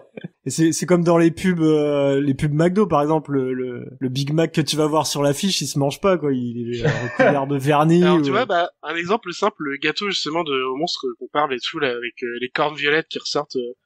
Et il faut savoir qu'il a une chaîne YouTube, une chaîne Twitch et un Instagram, Gastronogeek à chaque fois le nom. À suivre, franchement, c'est super intéressant parce que soit il fait du React, d'ailleurs sur Gordon Ramsay ou des trucs comme ça. Ouais, Cauchemar en cuisine, chercher le nom en français du coup. Et ou alors il fait justement ses recettes en direct. Et la première fois qu'il l'a fait en direct, le gâteau au monstre, il était foirax, sa merde, il était raté. Ah ouais. Et du coup, il l'a refait, il a refait et tout, il y a une nouvelle vidéo pour montrer putain, je sais ce que j'ai raté et tout. Donc ouais, même lui après il va expliquer pourquoi il a fait des choses plus ou moins bien. Enfin, je trouve ça très intéressant. Donc voilà, ce livre, franchement, je le trouve très beau aussi, même franchement, à regarder, il est super cool. Et du coup, quand même, je vais vous parler aussi de la personne Gastronogeek, de son vrai nom, Thibaut Villanova. Et pour ça, en fait, dans son livre, il a mis un petit laïus à lui, que je trouve très très beau, que je vais vous lire, qui est sur le partage. Donc voilà ce qu'il a écrit. C'est un mot qui revient souvent dans la bouche d'un cuisinier, parce que celui-ci cuisine rarement pour lui-même, et parce que ce mot traduit parfaitement l'idée de cuisiner pour communiquer à l'autre de l'émotion. J'ai créé Gastronogeek parce que je suis intimement convaincu qu'il existe des ponts naturels entre la gastronomie et les cultures de l'imaginaire, des ponts qui reposent sur les notions de partage et de transmission. De la même manière que mon père m'a accompagné au cinéma pour mon premier film d'aventure, il est celui qui m'a transmis l'amour de la gastronomie, du bien manger et du bon produit. En tant que boulanger, il m'a aussi appris les gestes d'un métier et d'un art qui remontent à l'aube des civilisations. La pop culture, dans ce qu'elle englobe de plus large, et la cuisine perdure dans la connaissance et la transmission d'une tradition, que ce soit les œuvres littéraires et cinématographiques fondatrices, ou les gestes du cuisinier, et avance grâce à des moments de partage et de passion. Ces notions sont au cœur de ma cuisine. Et je trouvais très beau ces mots, parce qu'en fait, ils mélangent vraiment bien l'idée de l'imaginaire et tout ce qu'on peut voir de pop culture et autres, et de la cuisine, et de dire que c'est un partage, c'est une connaissance qui perdure au fil du temps. Et si on n'en parle pas, ça ne sert pas à grand chose. Il faut en parler pour pouvoir montrer aux gens ce qu'on peut faire et ce qu'on aime. Et c'est souvent ça la cuisine, je trouve, derrière. Et aussi tout ce qui est pop culture. Donc j'aimais bien son petit discours là-dessus. Et alors, ce qu'il faut savoir sur lui, c'est que donc à l'origine il était boulanger, mais au niveau cuisine générale, il est complètement autodidacte. Il a fait 0 formation, qu'il a appris par lui-même. Lors de son premier livre, une des préfaces était écrite par le chef Thierry Marx, donc il est quand même validé par les plus grands. Je trouve ça très fort, dès son premier livre. Ah ouais, et du coup, même dans ses lives, il y a eu quelques chefs étoilés et tout qui sont venus, et qui m'ont dit, putain, t'as appris tout seul, et c'est impressionnant, parce que t'as vraiment le bon geste et autres. Et ça, je trouve ça en plus encore plus honorable d'avoir appris par lui-même et de s'être défoncé pour ça. Il faut quand même savoir qu'il passe son CFA cuisine actuellement. pour avoir officiellement le diplôme. Il va éclater tout le monde dans la classe. Quoi. Il doit arriver, que je pense qu'il il va éclater tout le monde, mais après, je l'ai entendu pas mal parler, il est un peu sur la chaîne Le Stream, une chaîne de web télé, où il faisait des recettes de cuisine en direct, ou il y a sa chaîne YouTube ou Twitch. Il est vraiment très intéressant à écouter parce qu'il est vraiment ce qu'il a écrit dans le partage, ça se ressent clairement quand il discute. Quand il est en train de parler, blablater et tout sur les choses, on sent qu'il a envie de montrer qu'il a tout ça, enfin voilà, qu'il connaît tout ça et qu'il a envie de partager tout ça. Et alors franchement, dans sa bibliographie, donc il y avait le Gastrono Geek de base, il y a eu le livre des potions, il y a eu la Star Wars Cantina, que du pur Star Wars, pour ceux qui aiment. Il y a eu un livre des potions, c'est des cocktails. Ouais, c'est ça, ouais, plus ou moins. Il y a un spécial dessin animé, il y a un spécial kids. Faudrait peut-être voir, Pépé, pour tes enfants, ça se trouve, ça peut être cool d'avoir, je sais pas ce qu'ils vont, mais c'est vraiment fait pour, les recettes légendaires de Dragon Ball, les recettes enchantées de Disney. Voilà. T'as vraiment plein de trucs. Et bien sûr, le dernier en date, Gastrono Geek 2, le retour. Donc, moi, j'adore. En ce moment, c'est un peu compliqué de pouvoir acheter ce que je veux, parce que moi, j'ai qu'un petit Carrefour City de merde. J'ai pas pu tester tout ce que je veux, parce qu'en général, au niveau ingrédients, c'est un peu la merde. T'as testé un truc quand même qui est un peu plus compliqué. Donc ouais, c'est vraiment le truc de ville. Et du coup, non, il y a pas, parce que en général, il y a toujours 1 ou 2 ingrédients à la con. Il vaut mieux être dans un plus gros supermarché pour avoir l'ingrédient. T'as quand même essayé des recettes ou pas? Ouais, mais j'ai fait un truc super simple. J'ai fait un truc des Goonies. C'est le scalopine, le scalopine al limone façon Fratelli. Scalopine al limone façon Fratelli. C'était une escalope de veau au citron et romain, pommes de terre au four. Franchement, c'était facile. Pas mal. Ok. Mais c'était cool. Et si, j'ai tenté un sirop qu'il a proposé, mais j'ai été trop rapide. Comme il le dit, faut prendre le temps quand tu fais la cuisine et je l'ai raté. Ça, c'est de ma faute. Je sais très bien. Par contre, les crêpes qu'il avait proposées, la recette était très bonne. J'avais toujours du sucre et du Nutella à côté. Ça l'a quand même fait. Mais aussi, il a fait, pour information, il a fait un peu de jeu.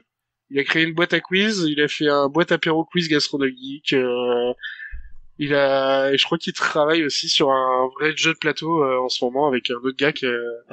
Ils ont eu les sous parce qu'ils avaient fait un compte Ulule pour ça. Ils ont eu les sous, donc il va créer aussi un petit jeu de plateau. Mais est-ce qu'il a un restaurant tout simplement? Non, il a pas de restaurant. Ça pourrait être sympa, des restaurants à thème geek. Je vais le contacter. Après, je pense qu'il a déjà fait des soirées, j'imagine. Mais franchement, très cool. Donc c'est un beau mélange entre cuisine et geekerie. Vous trouverez des trucs dans des films, dans des séries, dans des autres qui va se ressortir et c'est franchement sympa à regarder. Profitez-en, allez-y à fond. Ok. Enfin, moi, je viendrai chez toi pour tester, hein, tout simplement. Tu me feras une petite recette. Hein. Ouais, carrément. Je comprends même pas que tu nous aies rien envoyé d'ailleurs, mais bon. Incroyable.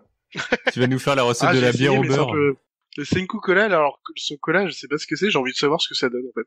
Un cola au miel ou je sais pas quoi, j'ai pas regardé le plus en détail, mais ça a l'air marrant. Eh bah tu testes et tu nous dis tout ça. Ok. Mais moi j'aime bien ces démarches-là en général parce que ça te montre un peu que la bouffe elle est partout dans les œuvres en fait, ça ancre un peu dans le réel quoi. Et du coup ça permet à des mecs comme ça de se les approprier derrière et de se faire plaisir tout en geekant un peu quoi. Donc voilà, j'aime bien la démarche. C'est vrai, ça permet de mordre à pleines dents dans le sujet, n'est-ce pas, Mollusque? Oh, bien joué. Là, t'es sérieux. Eh bien, dis donc. Oh là là, mais quel donc là tu me rebalances sur mon sujet sans aucune autre forme de patience quoi. À sec avec des graviers quoi. C'est ça quoi. Bon bah puisque c'est comme ça, je vais enchaîner sur mon sujet de bouffe paraît-il avec ça, oh là là, comment il l'a mal pris que je lui ai dit ça. J'ai pas dit ça, c'est génial. À chaque fois qu'on buvait des coups, que vous en parliez, vous passez direct en mode beauf. Oui, bon, c'est vrai ça. C'est vrai. Mais c'est nous, c'est pas, oui, voilà. Clairement. Il y a un peu des deux, mais je vais essayer de développer ce truc-là. Donc, oui, je vais vous parler de À pleines dents, qui est une série qui est sortie en 2015. Et donc, qui est réalisée par Sébastien Fallour et Stéphane Bergogneau. Voilà, je voulais juste dire son nom. Et donc à la présentation, on a donc Gérard Depardieu et Laurent Audio. Sacré GG. Sacré GG, ouais. Notre GG national. Donc comme je vous disais, c'est une série de documentaires qui met en scène Gérard Depardieu et son ami cuisinier Laurent Audio, donc ils se connaissent depuis 20 ans. Chaque épisode fait une durée de 50 minutes et prend place dans un terroir différent. Donc c'est souvent un petit prétexte pour aller à la rencontre des producteurs régionaux, des restaurateurs également, quoi. Que je vais vous faire vite fait la liste des lieux où ils vont. Donc il y a la Bretagne, l'Écosse, le Pays Basque, l'Italie du Nord, l'Italie du Sud, l'Île-de-France, le Portugal, la Catalogne, la Bavière et Fès au Maroc. Donc c'est en 10 épisodes. Bon, enfin, j'ai pas recompté, mais... Il y a l'île de France aussi. Ça fait un peu moins voyage, quoi, par rapport aux autres. Bah, tu pourrais être surpris, en fait. En fait, il y a quand même des trucs très très cool aussi, autour de l'île de France. Ils vont voir des producteurs de cressons, je sais plus ce qu'il y a d'autres, les champignons. Un apiculteur qui fait ses ruches au-dessus de l'Opéra de Paris. C'est vrai, il y a ça, il y a... C'est que c'est cool. Ouais. Les champignons, le vin, évidemment, quoi. Ok. Donc non, il y a quand même des trucs en Île-de-France. Moi aussi, ça m'a étonné d'ailleurs. Le premier miel de gasoil au monde. Ouais, je me suis posé la question aussi de savoir si ce miel était pas un peu dégueu. Mais bon, a priori, si le mec les a invités dans son émission, c'est qu'il doit être confiant, quoi. Donc, du coup, je voulais développer le fait que pour moi, c'est une série qui est assez généreuse sur bien des aspects. Déjà, les deux protagonistes qui adorent discuter avec les gens, ils adorent rencontrer du monde. Ils s'intéressent vraiment aux produits aussi qu'on leur montre et ils mettent la main à la pâte. Donc, on peut les voir traire les vaches, faire une petite crêpe rapidos, plumer des poules, bosser un petit peu dans des rizières en Catalogne, ou tout simplement faire la cuisine puisque c'est le taf de Laurent Audio. Et du coup, ça nous distille aussi de nombreuses anecdotes culinaires. En termes de générosité aussi, je voulais vous parler de la réalisation. L'image, elle est vraiment nickel, quoi. Enfin, c'est ultra clean. On a des plans en drone, des paysages qui sont magnifiques, des couleurs qui sont légèrement saturées. Pour moi, c'est en cohérence aussi avec l'objectif de la série, et c'est aussi en cohérence avec des outils marketing. Le fait de saturer les couleurs, c'est que ça nous donne l'appétit finalement, quoi. Ça fonctionne vraiment, quoi. Je voulais également faire un petit focus sur les deux protagonistes, donc à savoir Gérard Depardieu. J'ai ma petite partie qui s'appelle L'ogre et le poète. Voilà, ça me faisait rire. Excellent. Donc du coup, on a Gérard Depardieu, l'ogre, parce que il a toujours sa gueule rubiconde. On sent qu'il est un peu bourré en général, tout le temps un peu, quoi. Il a un rire assez franc et il veut bouffer de tout, quoi. Enfin, le premier épisode en Bretagne, il voit une méduse, il la tape du pied sur le sable en disant tiens, ça se bouffe ça la méduse, vas-y. Il raconte qu'il a bouffé de la trompe d'éléphant, qu'il a fait de la blanquette de lion. Alors il est assez décomplexé là-dessus. Je pense que les défenseurs de la cause animale pourraient lui tomber facilement sur le coin de la gueule, mais mine de rien, ça m'a fait rire, quoi. Et donc, puisque je vous ai parlé à Moscou. À Moscou, ouais. Du coup, il parle beaucoup de vodka dans la série. C'est vrai. En même temps, il est toujours bourré, quoi. Et donc, on a aussi le poète, donc un peu de poésie qui nous a distillé tout au long de la série, donc essentiellement au travers de la voix off, pour nous présenter les paysages, les lieux dans lesquels ils vont, les produits desquels ils sont en train de parler. Il va souvent reprendre un petit peu la parole en voix off, en rajoutant une petite couche d'écriture, une belle plume, franchement. Donc ça, c'est très très cool. Puis il y a aussi des passages filmés où on le voit philosophier avec Laurent Audio, donc c'est aussi des choses très agréables. C'est des moments pendant lesquels ils se livrent un petit peu à leur intimité, à leur réflexion sur leur vision du monde, quoi. Ouais. C'est super agréable. C'est pas juste un truc où on passe notre temps à les mater bouffer, quoi. Il y a vraiment aussi des réflexions sur le monde que je trouve intéressantes. Il y a un côté contemplatif dans cette série. Ouais, complètement. Ça rejoint ce que je disais sur la réalisation, les plans en drone qui sont une beauté. Et du coup, vas-y. Non, j'allais dire, je trouve que pour le coup, là, tout est dit dans le titre, en fait. Quand c'est dit à pleines dents, c'est pas que la bouffe, c'est plus la vie à pleines dents. C'est vraiment des mecs qui prennent la vie à pleines dents. Ouais, c'est ça. Justement, j'allais vous lire l'intro de chaque épisode parce que justement, elle représente tout à fait ce que j'étais en train de vous dire, quoi. Donc je commence. Je suis Gérard Depardieu et je suis citoyen du monde et je suis vivant. J'aime manger, rire et m'émouvoir. J'ai rencontré le chef Laurent Audio il y a 20 ans. Nous sommes devenus amis et depuis, nous partageons nos découvertes culinaires. La simplicité des produits, le contact humain, les territoires explorés nous émerveillent toujours. Nous voulons transmettre nos passions, nos aventures et cette vie gastronomique que nous dévorons à pleines dents. Voilà, c'est un peu toujours là. Bon, c'est pas forcément de la très très haute écriture, hein, mais je trouve que dans la série, c'est toujours mieux amené, quoi. Peut-être un peu mieux écrit. Et en même temps, l'image que j'ai de Gérard Depardieu, c'est vraiment ça, en fait. C'est le mec qui vit. il se fait plaisir, quoi, en fait. C'est vraiment le mec qui vit la vie à pleines dents, comme ils le disent, quoi, mais c'est vraiment, il fait ça, quoi.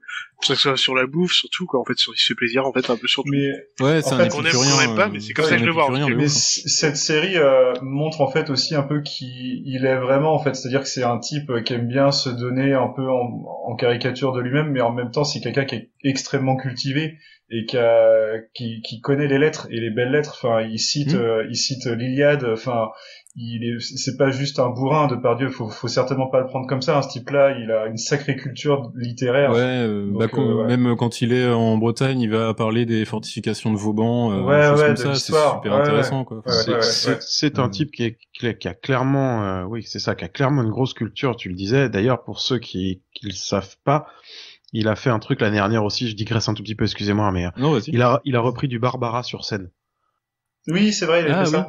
C'est splendide. Vraiment, c'est splendide. Et tu t'attends tellement pas à ce que ça soit lui qui fasse ça, quoi. C'est dingue, vraiment. Bah, c'est parce qu'il a cette image du gros bourrin un peu beauf, alors que derrière c'est un mec qui est ultra cultivé, et dans cette émission, justement, tu vois qu'il est drôle et émouvant, du coup, ça me fait penser à, il y a une très bonne BD qui est sortie il y a quelques temps qui s'appelle Gérard, et du coup l'auteur va suivre Gérard Depardieu pendant une année complète. Il me semble que c'est en parallèle aussi sur des tournages à pleines dents, et du coup tu découvres aussi cet homme derrière le gros beauf, et tu vois que il connaît plein de choses, il est émouvant, il a un gros cœur de bœuf derrière son gras. C'est ça, il aime trop les gens en fait. Enfin moi c'est comme ça que je le ressens dans la série. Et du coup c'est marrant qu'on parle un peu de l'image que les gens ont de lui, parce que en matant la série, je me suis plusieurs fois fait la réflexion de me redire d'où il venait, quoi, parce que c'était un petit voyou parisien à la base, quoi. Et quand tu te dis où il en est arrivé maintenant, c'est assez ouf. Oui, il a une vie de ouf. Enfin, déjà, il aurait pas dû naître déjà pour commencer. Enfin, il a vraiment une vie de ouf. Ouais. Après, l'image du beauf, c'est pour le coup, c'est de sa faute aussi, tu vois, quand il a pas su céder non plus, quoi, quand il se lève dans un avion complètement torché pour pisser dans une bouteille. Oui, bon. Ou à chaque tournage de film, et c'est quelque chose sur lequel il joue, si tu veux. À chaque tournage de film, justement, il aime bien. En fait, il est provocateur. Il raconte ses anecdotes où sur les tournages il faisait des concours de paix. C'est ça, genre confiné dans une bagnole à 4 dans le truc, et puis le 5e qui se bouchait le nez, qui libérait au dernier moment et qui s'en prenait plein la tronche. En fait, c'est vrai qu'il est vivant en fait.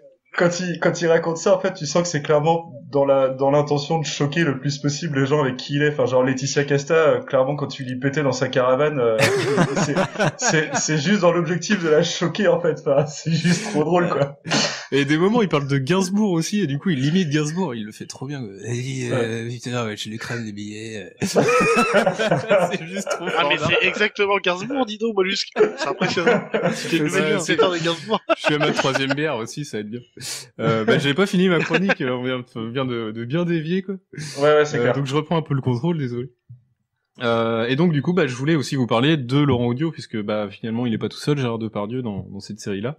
Donc du coup, moi un de mes regrets, c'est que on a un peu l'impression qu'il s'efface à côté de Depardieu, parce que forcément Depardieu c'est la méga star, donc les gens ont un peu Dieu que pour lui.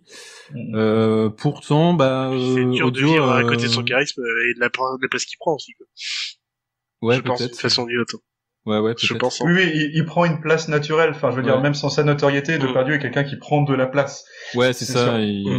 Audio est un peu plus discret.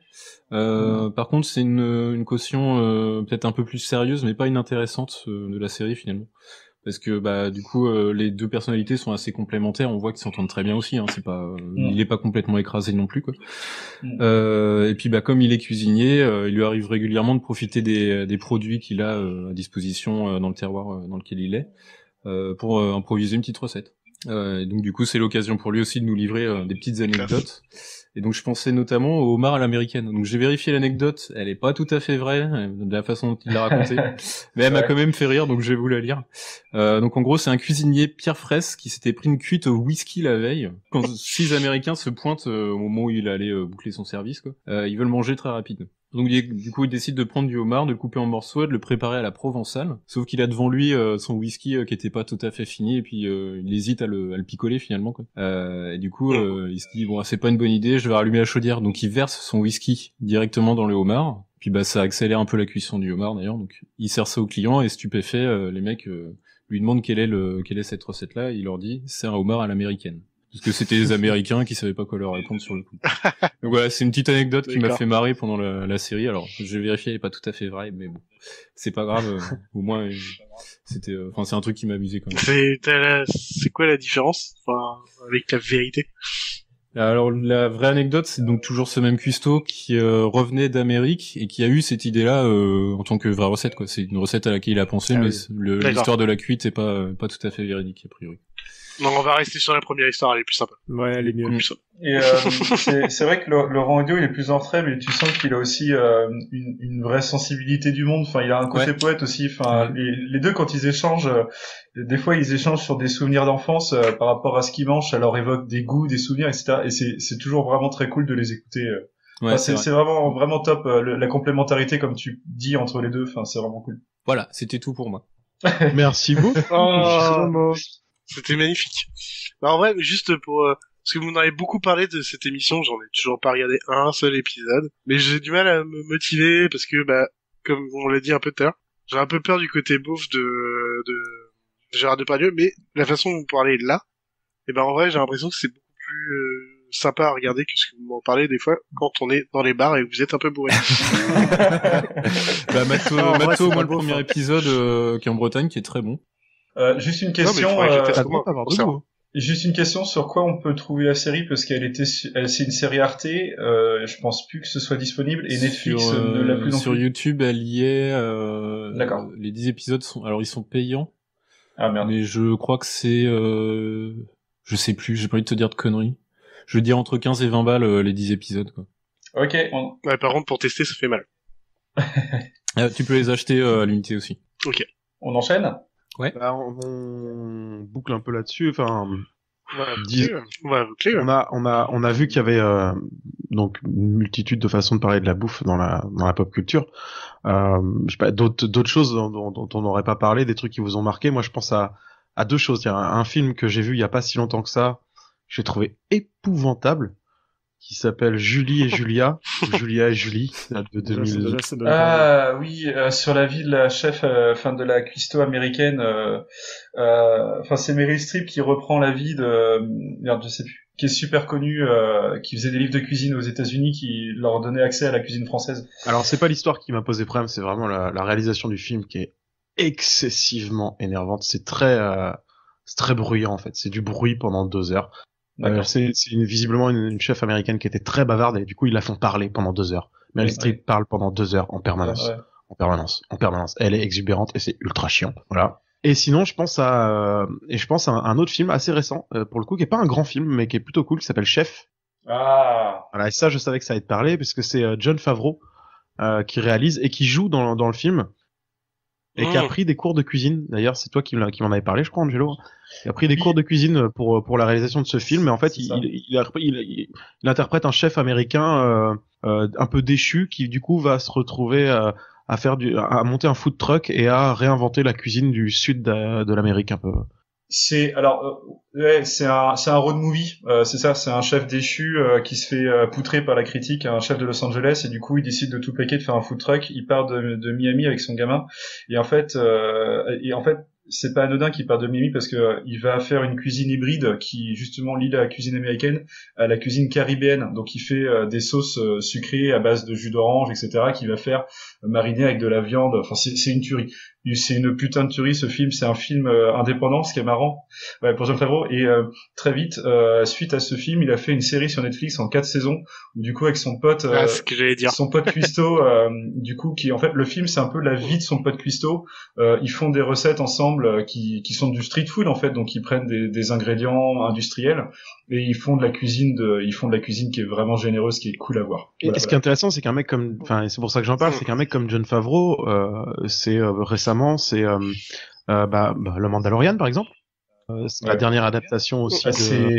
C'est Mandalorian, c'est Avengers, c'est Disney. En fait, c'est Monsieur Disney actuel. Hein. Donc, quand on parle pop culture, pour le coup, oui, clairement, c'est un exemple vivant. Vu qu'on est sur Jon Favreau et sur Disney aussi, quand même, clairement, il y a le film Ratatouille. Faut pas l'oublier, quand même, c'était un super film de Disney.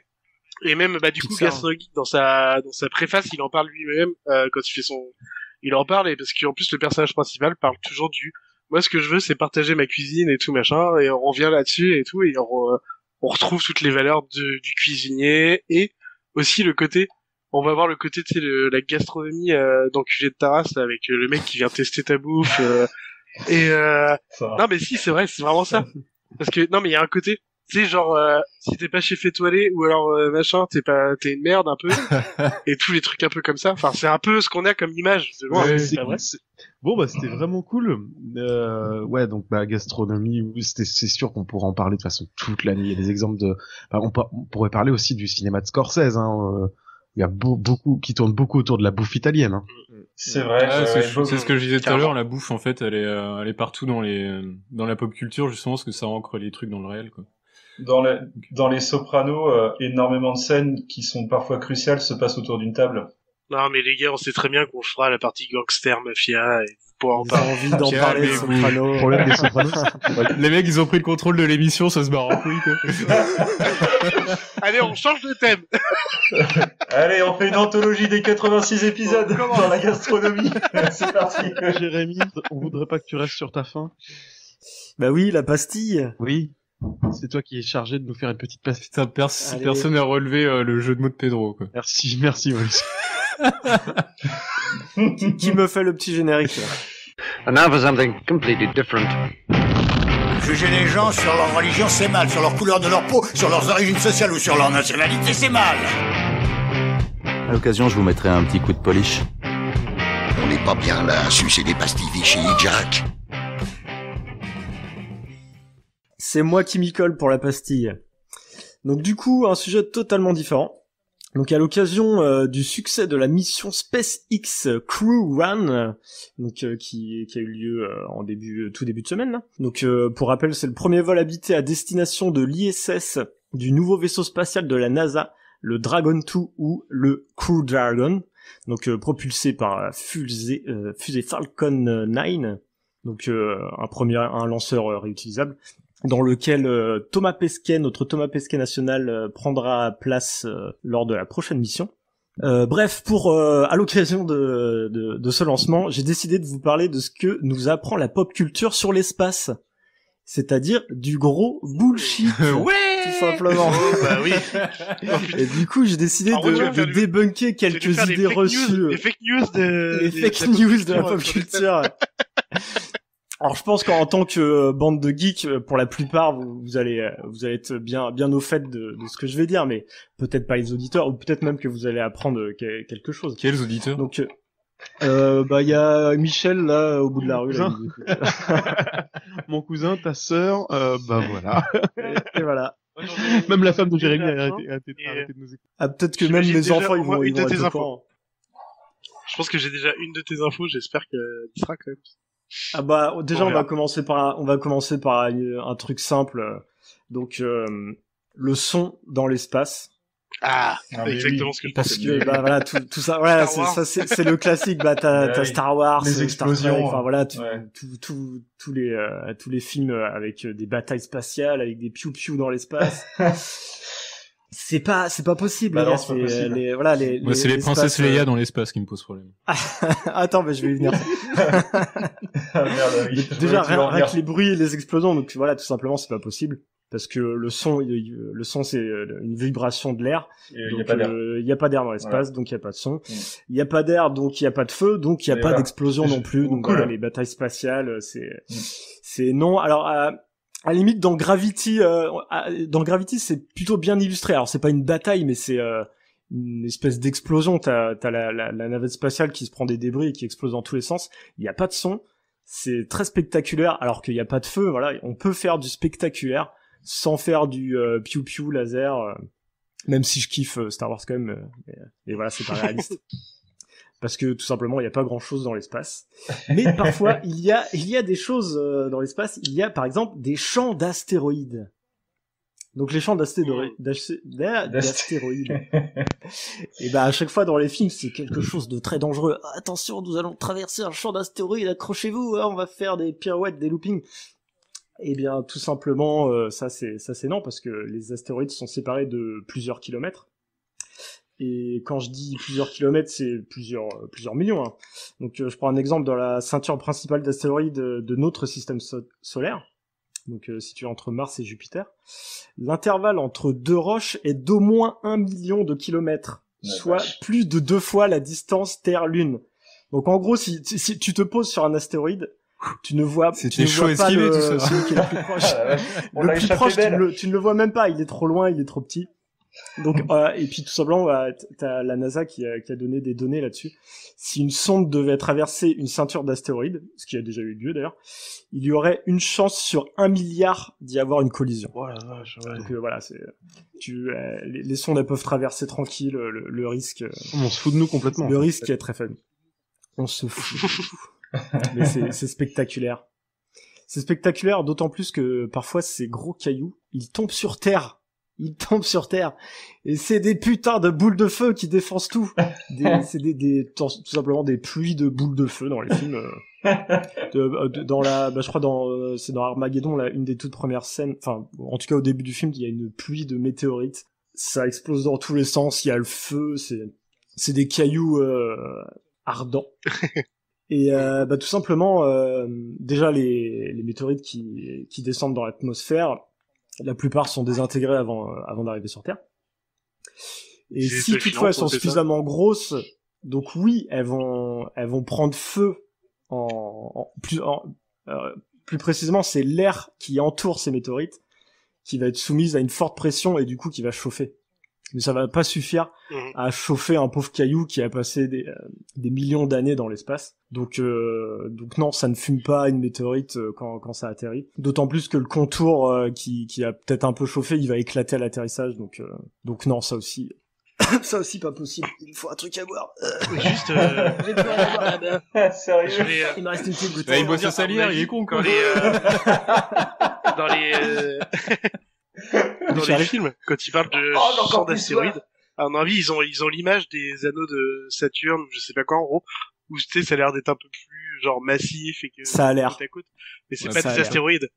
C'est pas la même chose. Ça a juste l'air, non, mais même ça, ou à la limite, tu pourrais avoir un petit peu ce que t'as dans Gravity toujours, où en fait t'as quelque chose qui a explosé en débris et qui poursuit sa trajectoire sur une orbite par exemple, et du coup ça reste plus ou moins groupé. Mais si c'est groupé, c'est que c'est assez récent, parce que naturellement en fait ça va s'éloigner au bout d'un moment, les débris vont s'éloigner naturellement. Si c'est rapproché, c'est que c'est très récent. Et je crois que c'est ça dans Gravity. Va vraiment falloir que je boive un peu. Et on est en train de perdre Pépé, voilà, putain. Voilà, donc autre sujet qui peut être un petit peu agaçant quand on sait que c'est du grand n'importe quoi. Le corps humain dans le vide spatial. Donc tu l'évoquais tout à l'heure, Mollusque. Ah oui, c'est clair. Donc non, le corps humain ne gèle pas ou n'explose pas dans l'espace. Donc on peut avoir l'exemple de la princesse Leia. Les gardiens se sont trompés. Ils se sont trompés. Donc après, Leia, c'est peut-être la force. Peut-être qu'avec la force, elle a créé de la gel autour de la glace autour d'elle pour se protéger, je sais pas. Mais... Il y a aussi l'exemple de Mission to Mars où l'astronaute enlève son casque et du coup il gèle quasiment instantanément. Ou alors totalement rien à voir, t'as dans Total Recall, alors là je sais plus exactement où c'est l'atmosphère de Mars ou si c'est l'espace, tout simplement le vide, qui fait qu'ils se mettent à bouillir, à gonfler avec les yeux qui ressortent jusqu'à exploser. Mais, juste sur YouTube tapez Total Recall oui, mais Schwarzy Days et du coup vous le verrez mourir, c'est juste ultra comique.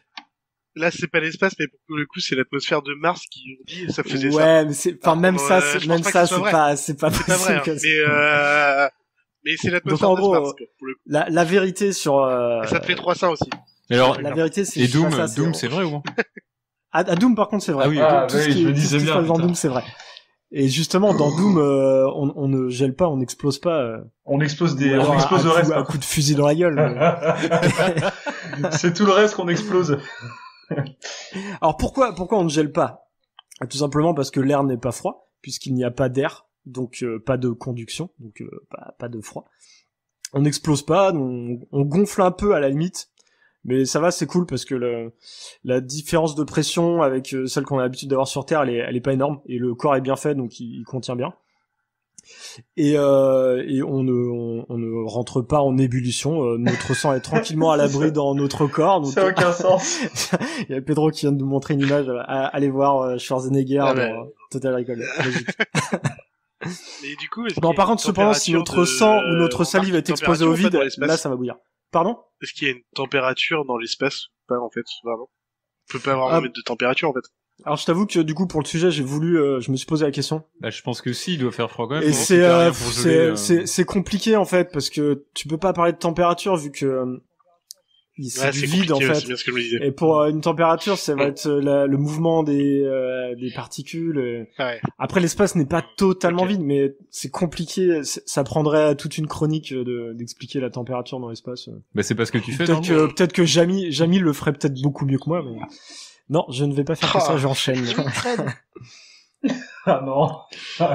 Donc ouais, du coup, qu'est-ce qui se passe pour finir? Qu'est-ce qui se passe si on se retrouve dans le vide spatial d'un coup comme ça? Eh bien, c'est simple, Fred. On se gèle les couilles. Bah même pas. Là déjà, tu vas rester quelques minutes comme ça avant de mourir, le temps que ton corps se vide de tout son air, de tout son oxygène même. Donc pas seulement l'air que t'as à l'intérieur de toi, mais ton oxygène qui tout simplement. Donc ce qu'il y a dans les poumons, mais aussi dans les intestins. Donc tout simplement, tu vas faire un gros prout spatial et ouais tu vas finir comme ça. Et tu vas créer un soleil derrière. Putain, mais c'est trop bien. Un énorme trou noir. On se croirait chez Mollusque en fait un peu ça. Chez Mollusque, mais je crois que ça allait couper mon prout tout à l'heure, mais non, en fait, vous voulez le garder au montage, quoi. Ah non, tu peux le garder. Mais ce n'est pas la seule absurdité à laquelle l'homme est soumis dans les films. Je me permets d'enchaîner. Il y a aussi la vitesse lumière. Ouais, ça. Donc la vitesse lumière dans les films, c'est quasiment de la téléportation. On peut, on est balancé à toute allure. Le corps réagit très bien dans le vaisseau. Donc ça nous fait des absurdités déjà sur les déplacements et même tout simplement la vitesse de la lumière. Donc je vous ai pris un exemple. Donc c'est toujours dans Star Wars, hein. Il y a beaucoup de conneries dans Star Wars. Donc c'est dans l'épisode 7 ou 8, dans le 7 pardon. Donc t'as la Star Killer Base qui va balancer un rayon laser pour détruire plusieurs planètes. Donc du coup ce rayon laser, il va quand même parcourir 50 000 années-lumière pour aller détruire 5 planètes. Donc c'est des calculs qui ont été faits par des fans. Donc quand même 50 000 années-lumière, c'est pas rien, sauf qu'on le voit tranquillement passer dans le ciel. On le voit passer dans le ciel alors que par exemple Han Solo, quand il voit passer le rayon, il est quand même à 10 000 années-lumière du rayon. Donc il le voit quand même en temps réel. Ouais, c'est un grand rayon.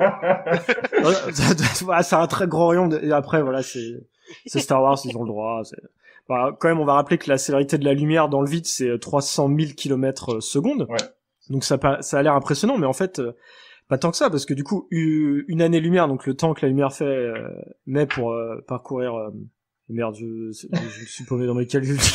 La distance que la lumière... Bref, voilà, une année-lumière, donc c'est 10 000 milliards de kilomètres en 365,25 jours. Donc pour avoir une petite idée, la distance Terre-Lune, c'est 1 seconde lumière. Terre-Soleil, c'est 8 minutes lumière. Et après, pour voir plus grand, la distance entre la Terre et Proxima du Centaure, qui est l'étoile la plus proche, c'est 4,4 années-lumière. Donc, c'est pas si rapide que ça, au final. Et malgré tout, on envoie des mecs dans des vaisseaux parcourir la galaxie à cette vitesse sans qu'il y ait aucun problème. Alors que tout simplement, un grain de sable à cette allure, il exploserait le vaisseau, il explose tout, quoi. Donc, tout va bien. On n'a pas encore créé la technologie. Moi, la seule conclusion que j'en tire, moi, la seule conclusion que je tire de tout ça, c'est que si Pépé réalisait un film dans l'espace, on se ferait bien chier quand même. Eh ben non, attends, non, il y en a des biens. Je vais y venir, il y en a des biens. Mais je vous parlais des vaisseaux, donc les déplacements des vaisseaux aussi. Donc ça aussi, à chaque fois dans les films, les vaisseaux, les réacteurs sont allumés à fond la caisse tout le temps, et puis ils font des loopings, ils sont hyper maniables, et c'est toujours plein gaz, quoi. Donc tout ça, tout simplement, c'est pas possible, parce que, et puis c'est pas utile, déjà, parce qu'il y a le principe d'inertie qui fait que il suffit de mettre un petit coup de gaz, et puis c'est bon, tu vas prendre ta vitesse, tu suis ta trajectoire. Donc un exemple simple, pour aller sur la Lune, on brûle du carburant pendant 12 minutes au décollage, là c'est le plus compliqué, et après pendant 3 minutes pour sortir de l'orbite terrestre, tout simplement. Et puis après on suit sa trajectoire, il n'y a pas besoin d'être plein gaz sans arrêt. Donc voilà, ça aussi une idée reçue à la con qui est beaucoup dans Star Wars, Star Trek. Donc ouais, je vous parlais de la distance du parcours pour aller à la Lune. Donc justement la Lune, on dit quelques conneries aussi dessus. Donc comme quoi la face cachée de la Lune serait noire. Donc bon, ça je vais faire très bref, c'est complètement con parce que à la limite lors des pleines lunes et lors des éclipses, oui, elle est dans le noir, mais sinon quand c'est de la nouvelle lune, a priori c'est que la face cachée de la Lune est à la lumière. Donc voilà. Tout simplement. En parlant de lune obscure, je voulais parler des trous noirs pour finir. Donc là après c'est un peu plus compliqué parce que c'est quand même beaucoup de théories, ça reste quand même quelque chose d'assez inconnu, mais souvent ce qu'on retrouve dans les films c'est que les trous noirs sont des aspirateurs géants ou alors qu'on peut les traverser telles des portes des étoiles en fait. Donc on va retrouver des exemples dans Star Trek où t'as l'Enterprise qui va être aspiré par un trou noir mais qui va réussir à s'en sortir au dernier moment, ou alors la planète Vulcain qui va être totalement détruite par un trou noir. Et dans d'autres exemples, il y a Interstellar. Ah, ça s'entend que il a bu un coup entre les deux. Interstellar. Ouais, parce que je me prépare, je me dis peut-être qu'Angelo il va pas être d'accord avec sur le fait que je taille un peu Interstellar, mais ah bah je vais pas être d'accord alors. non, mais en fait j'ai essayé de le tailler, mais après je me dis non, ça va, c'est de la théorie des trous de verre, donc vu que c'est très théorique, on peut y croire. On peut croire en fait que voilà, pour eux un trou de verre c'est un peu une warp zone de l'univers quoi, tu fais d'un endroit à l'autre. C'est quand même trop simplifié. Après ce qui me dérange c'est que je peux rebondir sur Interstellar ou pas? J'aime bien l'idée. Comment? Je peux rebondir sur Interstellar parce qu'en gros bien sûr, il y a bien plein de trucs faux parce que c'est des hypothèses sur hypothèses. Il y a beaucoup de trucs vrais. Voilà. Mais par contre, il y a un truc qui est vrai, c'est sur l'imagerie qu'ils ont créée pour le trou noir. Ouais. Ça a été fait par des scientifiques et ils ont créé et tout, ils ont fait en gros quand tu vois le trou noir, je sais plus combien c'est d'images par seconde, mais c'est énorme. Et en fait, ça leur a permis de prouver quelques hypothèses qu'ils avaient quand même sur les trous noirs parce que ça a été travaillé par des scientifiques. Ils ont eu la thune pour pouvoir travailler sur leurs algorithmes. Et vraiment, je parle vraiment de l'imagerie. Je parle pas sur le trou noir qu'on voit dans le film. Apparemment, il est très c'est l'illustration la plus proche de ce qu'on connaît que tu peux faire. En fait. Fait par des scientifiques et ils ont même, grâce à cette imagerie, répondu à des hypothèses qu'ils avaient. Donc, d'ailleurs, ils ont un peu copié sur les travaux d'un scientifique français qui avait sorti une image, je sais pas comment appeler ça, une illustration, une représentation, voilà. Une représentation des trous noirs un peu comme ça. Je saurais pas comment la décrire là à l'oral, mais c'est quoi, c'est une vue d'artiste ou c'était Ah non, tout ça c'est des calculs. Enfin oui, c'est une vue d'artiste, mais basé sur des calculs scientifiques, ce qui peut se rapprocher le plus de à quoi pourrait ressembler vraiment un trou noir. En fait, c'était la première image qu'on avait d'un trou noir. Mais ce qui est très de toute façon, tout ce qu'on voit, c'est la lumière qui se diffracte autour, et puis après c'est du néant absolu quoi à l'intérieur. Ouais, mais du coup ça te fait pas un rond, ça te fait pas juste un cercle en fait, ça te fait un demi-cercle qui part un peu. Je sais pas comment te l'expliquer. Ouais, ça fait un œil un peu. Faut le voir. Ouais, voilà, un peu un œil en quelque sorte. Ouais. Non mais du coup dans Gravity, ils se sont quand même vraiment fortement renseignés. Mais après, pour les besoins du scénario, de l'histoire, il y a quelques conneries. Enfin, il y a Sandra Bullock déjà pour commencer. On peut pas se retrouver dans des espèces d'énormes cordes de piano perdues dans l'espace. Ouais, voilà, sur la fin, ça part un peu en couille. Et puis, tout simplement, en fait, tu peux. Là, en théorie, tu peux pas rentrer dans un trou noir. Vu qu'en fait, le principe d'un trou noir, c'est que la gravité est infinie. Tu te fais forcément écrabouiller. La gravité, elle va pas juste s'arrêter au bord de ton vaisseau spatial, ou alors encore un vaisseau spatial de ouf qu'on n'aurait pas encore inventé. Quelques petits idées reçues sur les trous noirs que je voulais aborder. Donc après, t'as des vérités. Hein. Le trou noir va déformer l'espace-temps. Donc oui, le temps va passer plus lentement si la gravité est forte. Mais par contre, le passage dans un trou noir, c'est impossible. En revanche, tu peux graviter autour d'un trou noir. C'est si par exemple notre soleil était remplacé par un trou noir de taille équivalente, ce qui est impossible parce qu'un trou noir ce serait trop petit pour un trou noir, mais admettons, on ne serait pas aspiré par le trou noir. On continuerait de graviter autour de ce trou noir. Tout comme le soleil exerce une gravité. Tout est question de distance. C'est une question de distance. Par contre, t'as quand même une limite, une frontière qu'on appelle l'horizon des événements, qui fait qu'au bout d'un moment, oui, tu peux plus sortir de ce trou noir. Ouais, tu peux quand même graviter autour. Donc après, voilà, tout ça, ça reste encore théorique. Donc on peut continuer de rêver et de créer des nouvelles hypothèses autour et de faire des beaux films comme Gravity. Non, justement, j'allais y venir. On peut continuer de rêver, mais par contre, on n'a plus le droit de faire des films avec Sandra Bullock. Ça, c'est interdit. Gravity, y a pas le droit. Y a pas le droit de faire ça. J'ai dit Gravity, je voulais dire Interstellar, pardon. Ah, là, je suis d'accord, du coup. On peut faire ça. Mais sinon, on fait ni l'un ni l'autre. Mais par contre, je voulais dire Interstellar, mais Gravity, j'ai adoré. On fait Seul sur Mars. J'ai détesté. Ça, c'est ça, tu vois. Là, les patates de Matt Damon qui poussent dans du caca, voilà. Putain, on va en parler à chaque épisode de ça ou quoi là? C'est clair, j'en ai marre. On peut arrêter de parler de la merde de Matt Damon. C'est un truc qui l'a marqué Pedro, parce que c'est toujours Pedro qui le dit. Hein. Ouais, je crois qu'il a un problème avec la merde de Matt Damon. Et je me rends compte que depuis tout à l'heure, quand j'ai dit Gravity, je voulais dire Interstellar en fait. Ah, bah fallait le dire plus tôt. À réécouter. Mais ouais, peut-être pas. Peut-être que ça a été. On va te remplacer par la Google Voice à chaque fois qu'il y a Gravity. Après, il y a des moments où je voulais vraiment parler de Gravity, alors attention. Voilà, ouais, j'en ai. Est-ce que pour vous justement, est-ce qu'il y a d'autres idées reçues comme ça? Pardon? Ah non, mais moi j'étais juste pour le côté temps, tu sais, pour les gravités et tout. Bah clairement, faut regarder l'exoconférence d'Alexandre Astier. Ah mais oui. Qui va en parler simplement. Ah, oui. Et voilà, qui va expliquer que même sur Terre, quelqu'un par exemple qui est au 50e étage et l'autre qui est au 0, et ils ont une même montre, il reste 10 ans. Ce 50e étage est à 0, et ben les montres vont se décaler à cause de la gravité parce que le temps ne se passe pas de la même façon selon la force de la gravité. Ça va être très minime parce que la gravité n'est pas assez forte sur la Terre, mais par rapport à, c'est pour ça qu'on sait que le côté gravité et temps pour un trou noir ça marche en fait. Enfin, c'est réel quoi. On peut vraiment le tester même sur Terre. Okay. Voilà, allez voir l'exoconférence d'Alexandre Astier, c'est toujours un méga truc. Et moi je voulais plutôt partir sur le truc, c'est un peu des trucs dont j'avais conscience depuis un bail quoi. Sauf que dans le cadre d'un film en fait ça me dérange pas quoi. Enfin c'est de la mise en scène, peut-être pas trop s'attarder là-dessus quoi.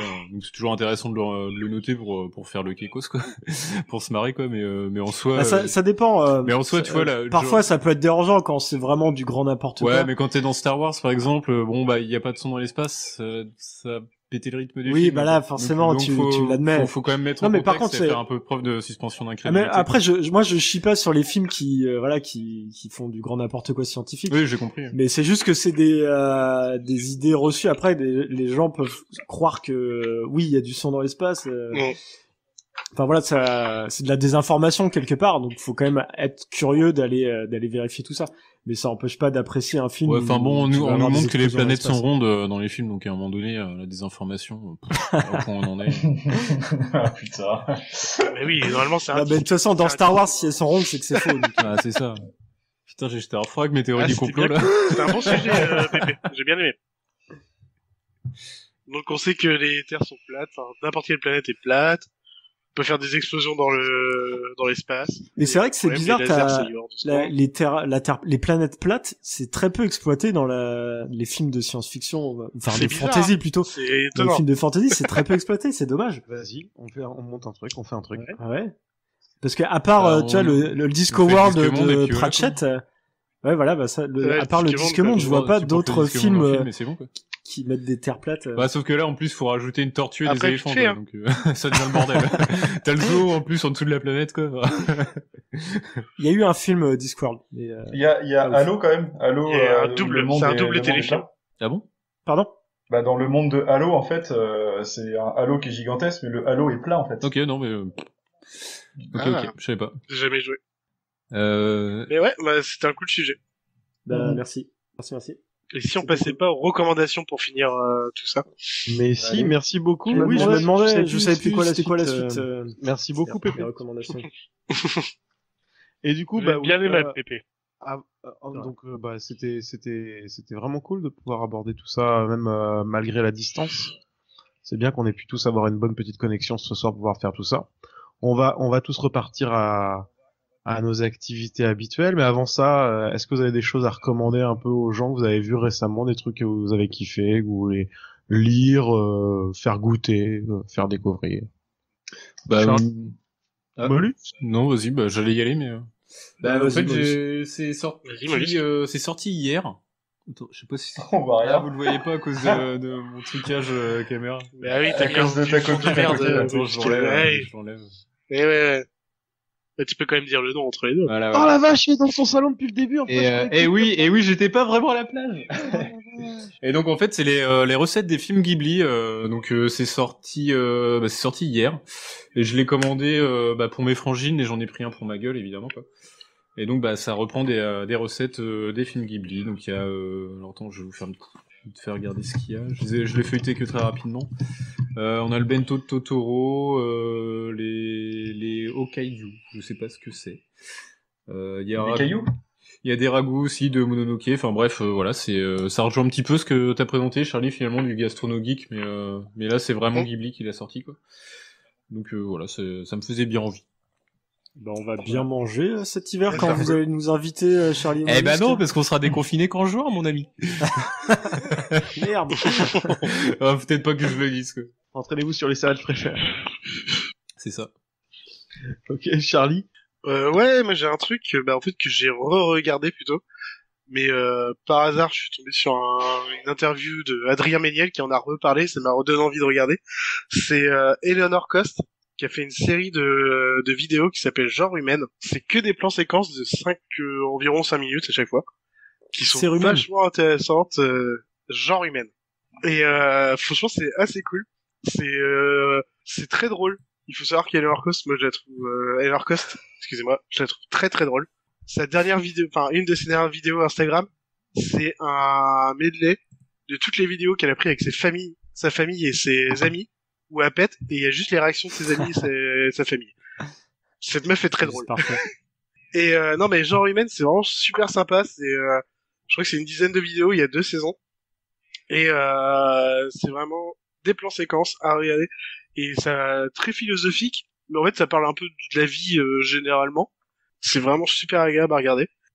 Et allez-y à fond, franchement. Ok, j'ai une petite reco aussi, moi. Vas-y, dis-nous, Pépé. Parce que du coup, pour mon anniversaire, on m'a offert l'intégrale du Château des Étoiles. Yeah. Et du coup, j'ai pas encore eu le temps de les lire là parce que c'était très récent. Donc pour rappel, c'est Alex Alice qui est au crayon. Et du coup il écrit, il dessine tout, et du coup c'est des aquarelles, c'est juste magnifique. Alors Alex Alice, c'est lui qui a fait l'affiche de l'édition des Utopiales qui devait avoir lieu cette année. Bref, allez-y, déjà regardez à quoi ça ressemble, ça devrait vous donner envie rien que ça.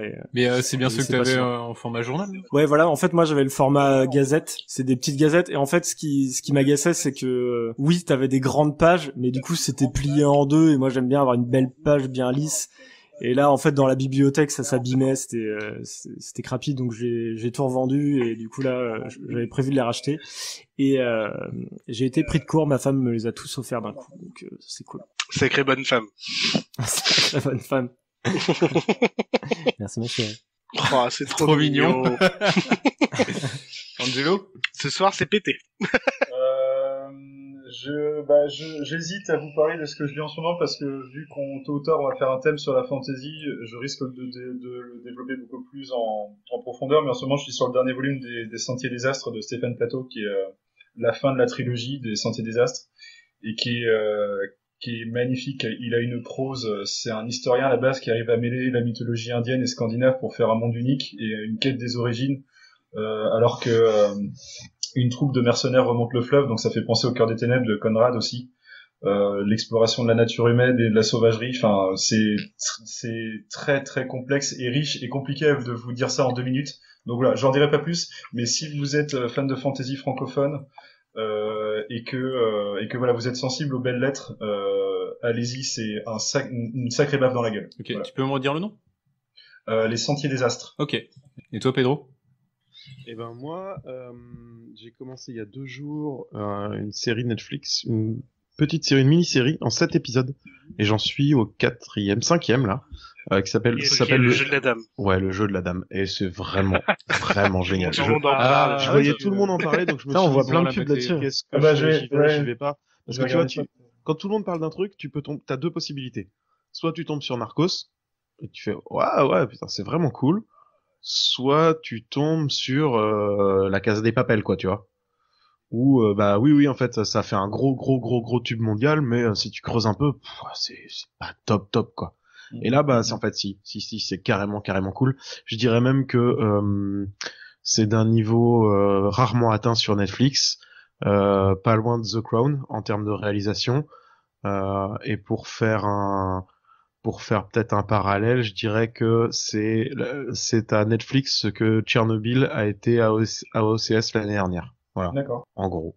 Non, en vrai, j'ai l'impression que tout le monde en parle et c'est pas pour rien parce que j'ai entendu parler de plein de gens qui viennent pas vraiment des mêmes horizons de base, qui ont pas les mêmes cultures et j'ai l'impression que ça plaît vraiment à beaucoup de gens.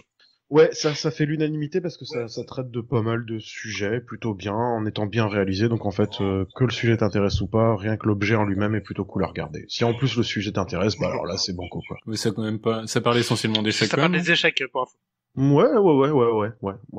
Mais après oui, il y a le contexte. Vous en êtes passionné d'échecs quoi.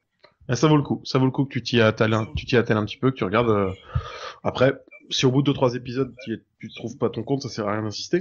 Ouais, non, mais là, c'est que je sais que j'ai pas pris le temps. Dès qu'on aura fini d'enregistrer, messieurs, tout à l'heure, je m'y replonge d'ailleurs. Ok.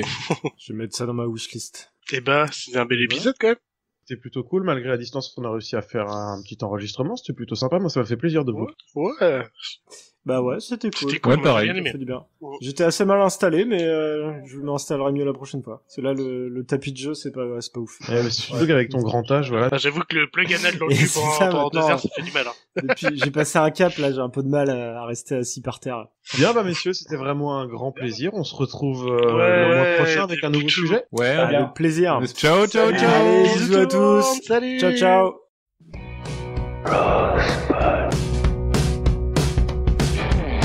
Corben, mon ange, qu'est-ce que tu m'as fait, là? C'était naze! Y'avait rien, aucune pêche, aucune énergie, rien du tout. Je suis censé animer une émission. Il faut que ça pop. Alors demain, quoi qu'on fasse, surtout je t'en supplie, essaie d'avoir plus de 2 mots de vocabulaire. Allô? Y'a personne au bout du fil? Faut réfléchir, McFly. Faut réfléchir. Le Dan Choco. Je me souviens, quand j'étais petit à la maison, le plus dur, c'était la fin du mois. Surtout les 30 derniers jours, vous voyez. Ça va trancher, chérie. Mais non, qu'est-ce que tu fais? Il faut dire ça va couper, chérie, pas ça va trancher. Hasta la vista, baby.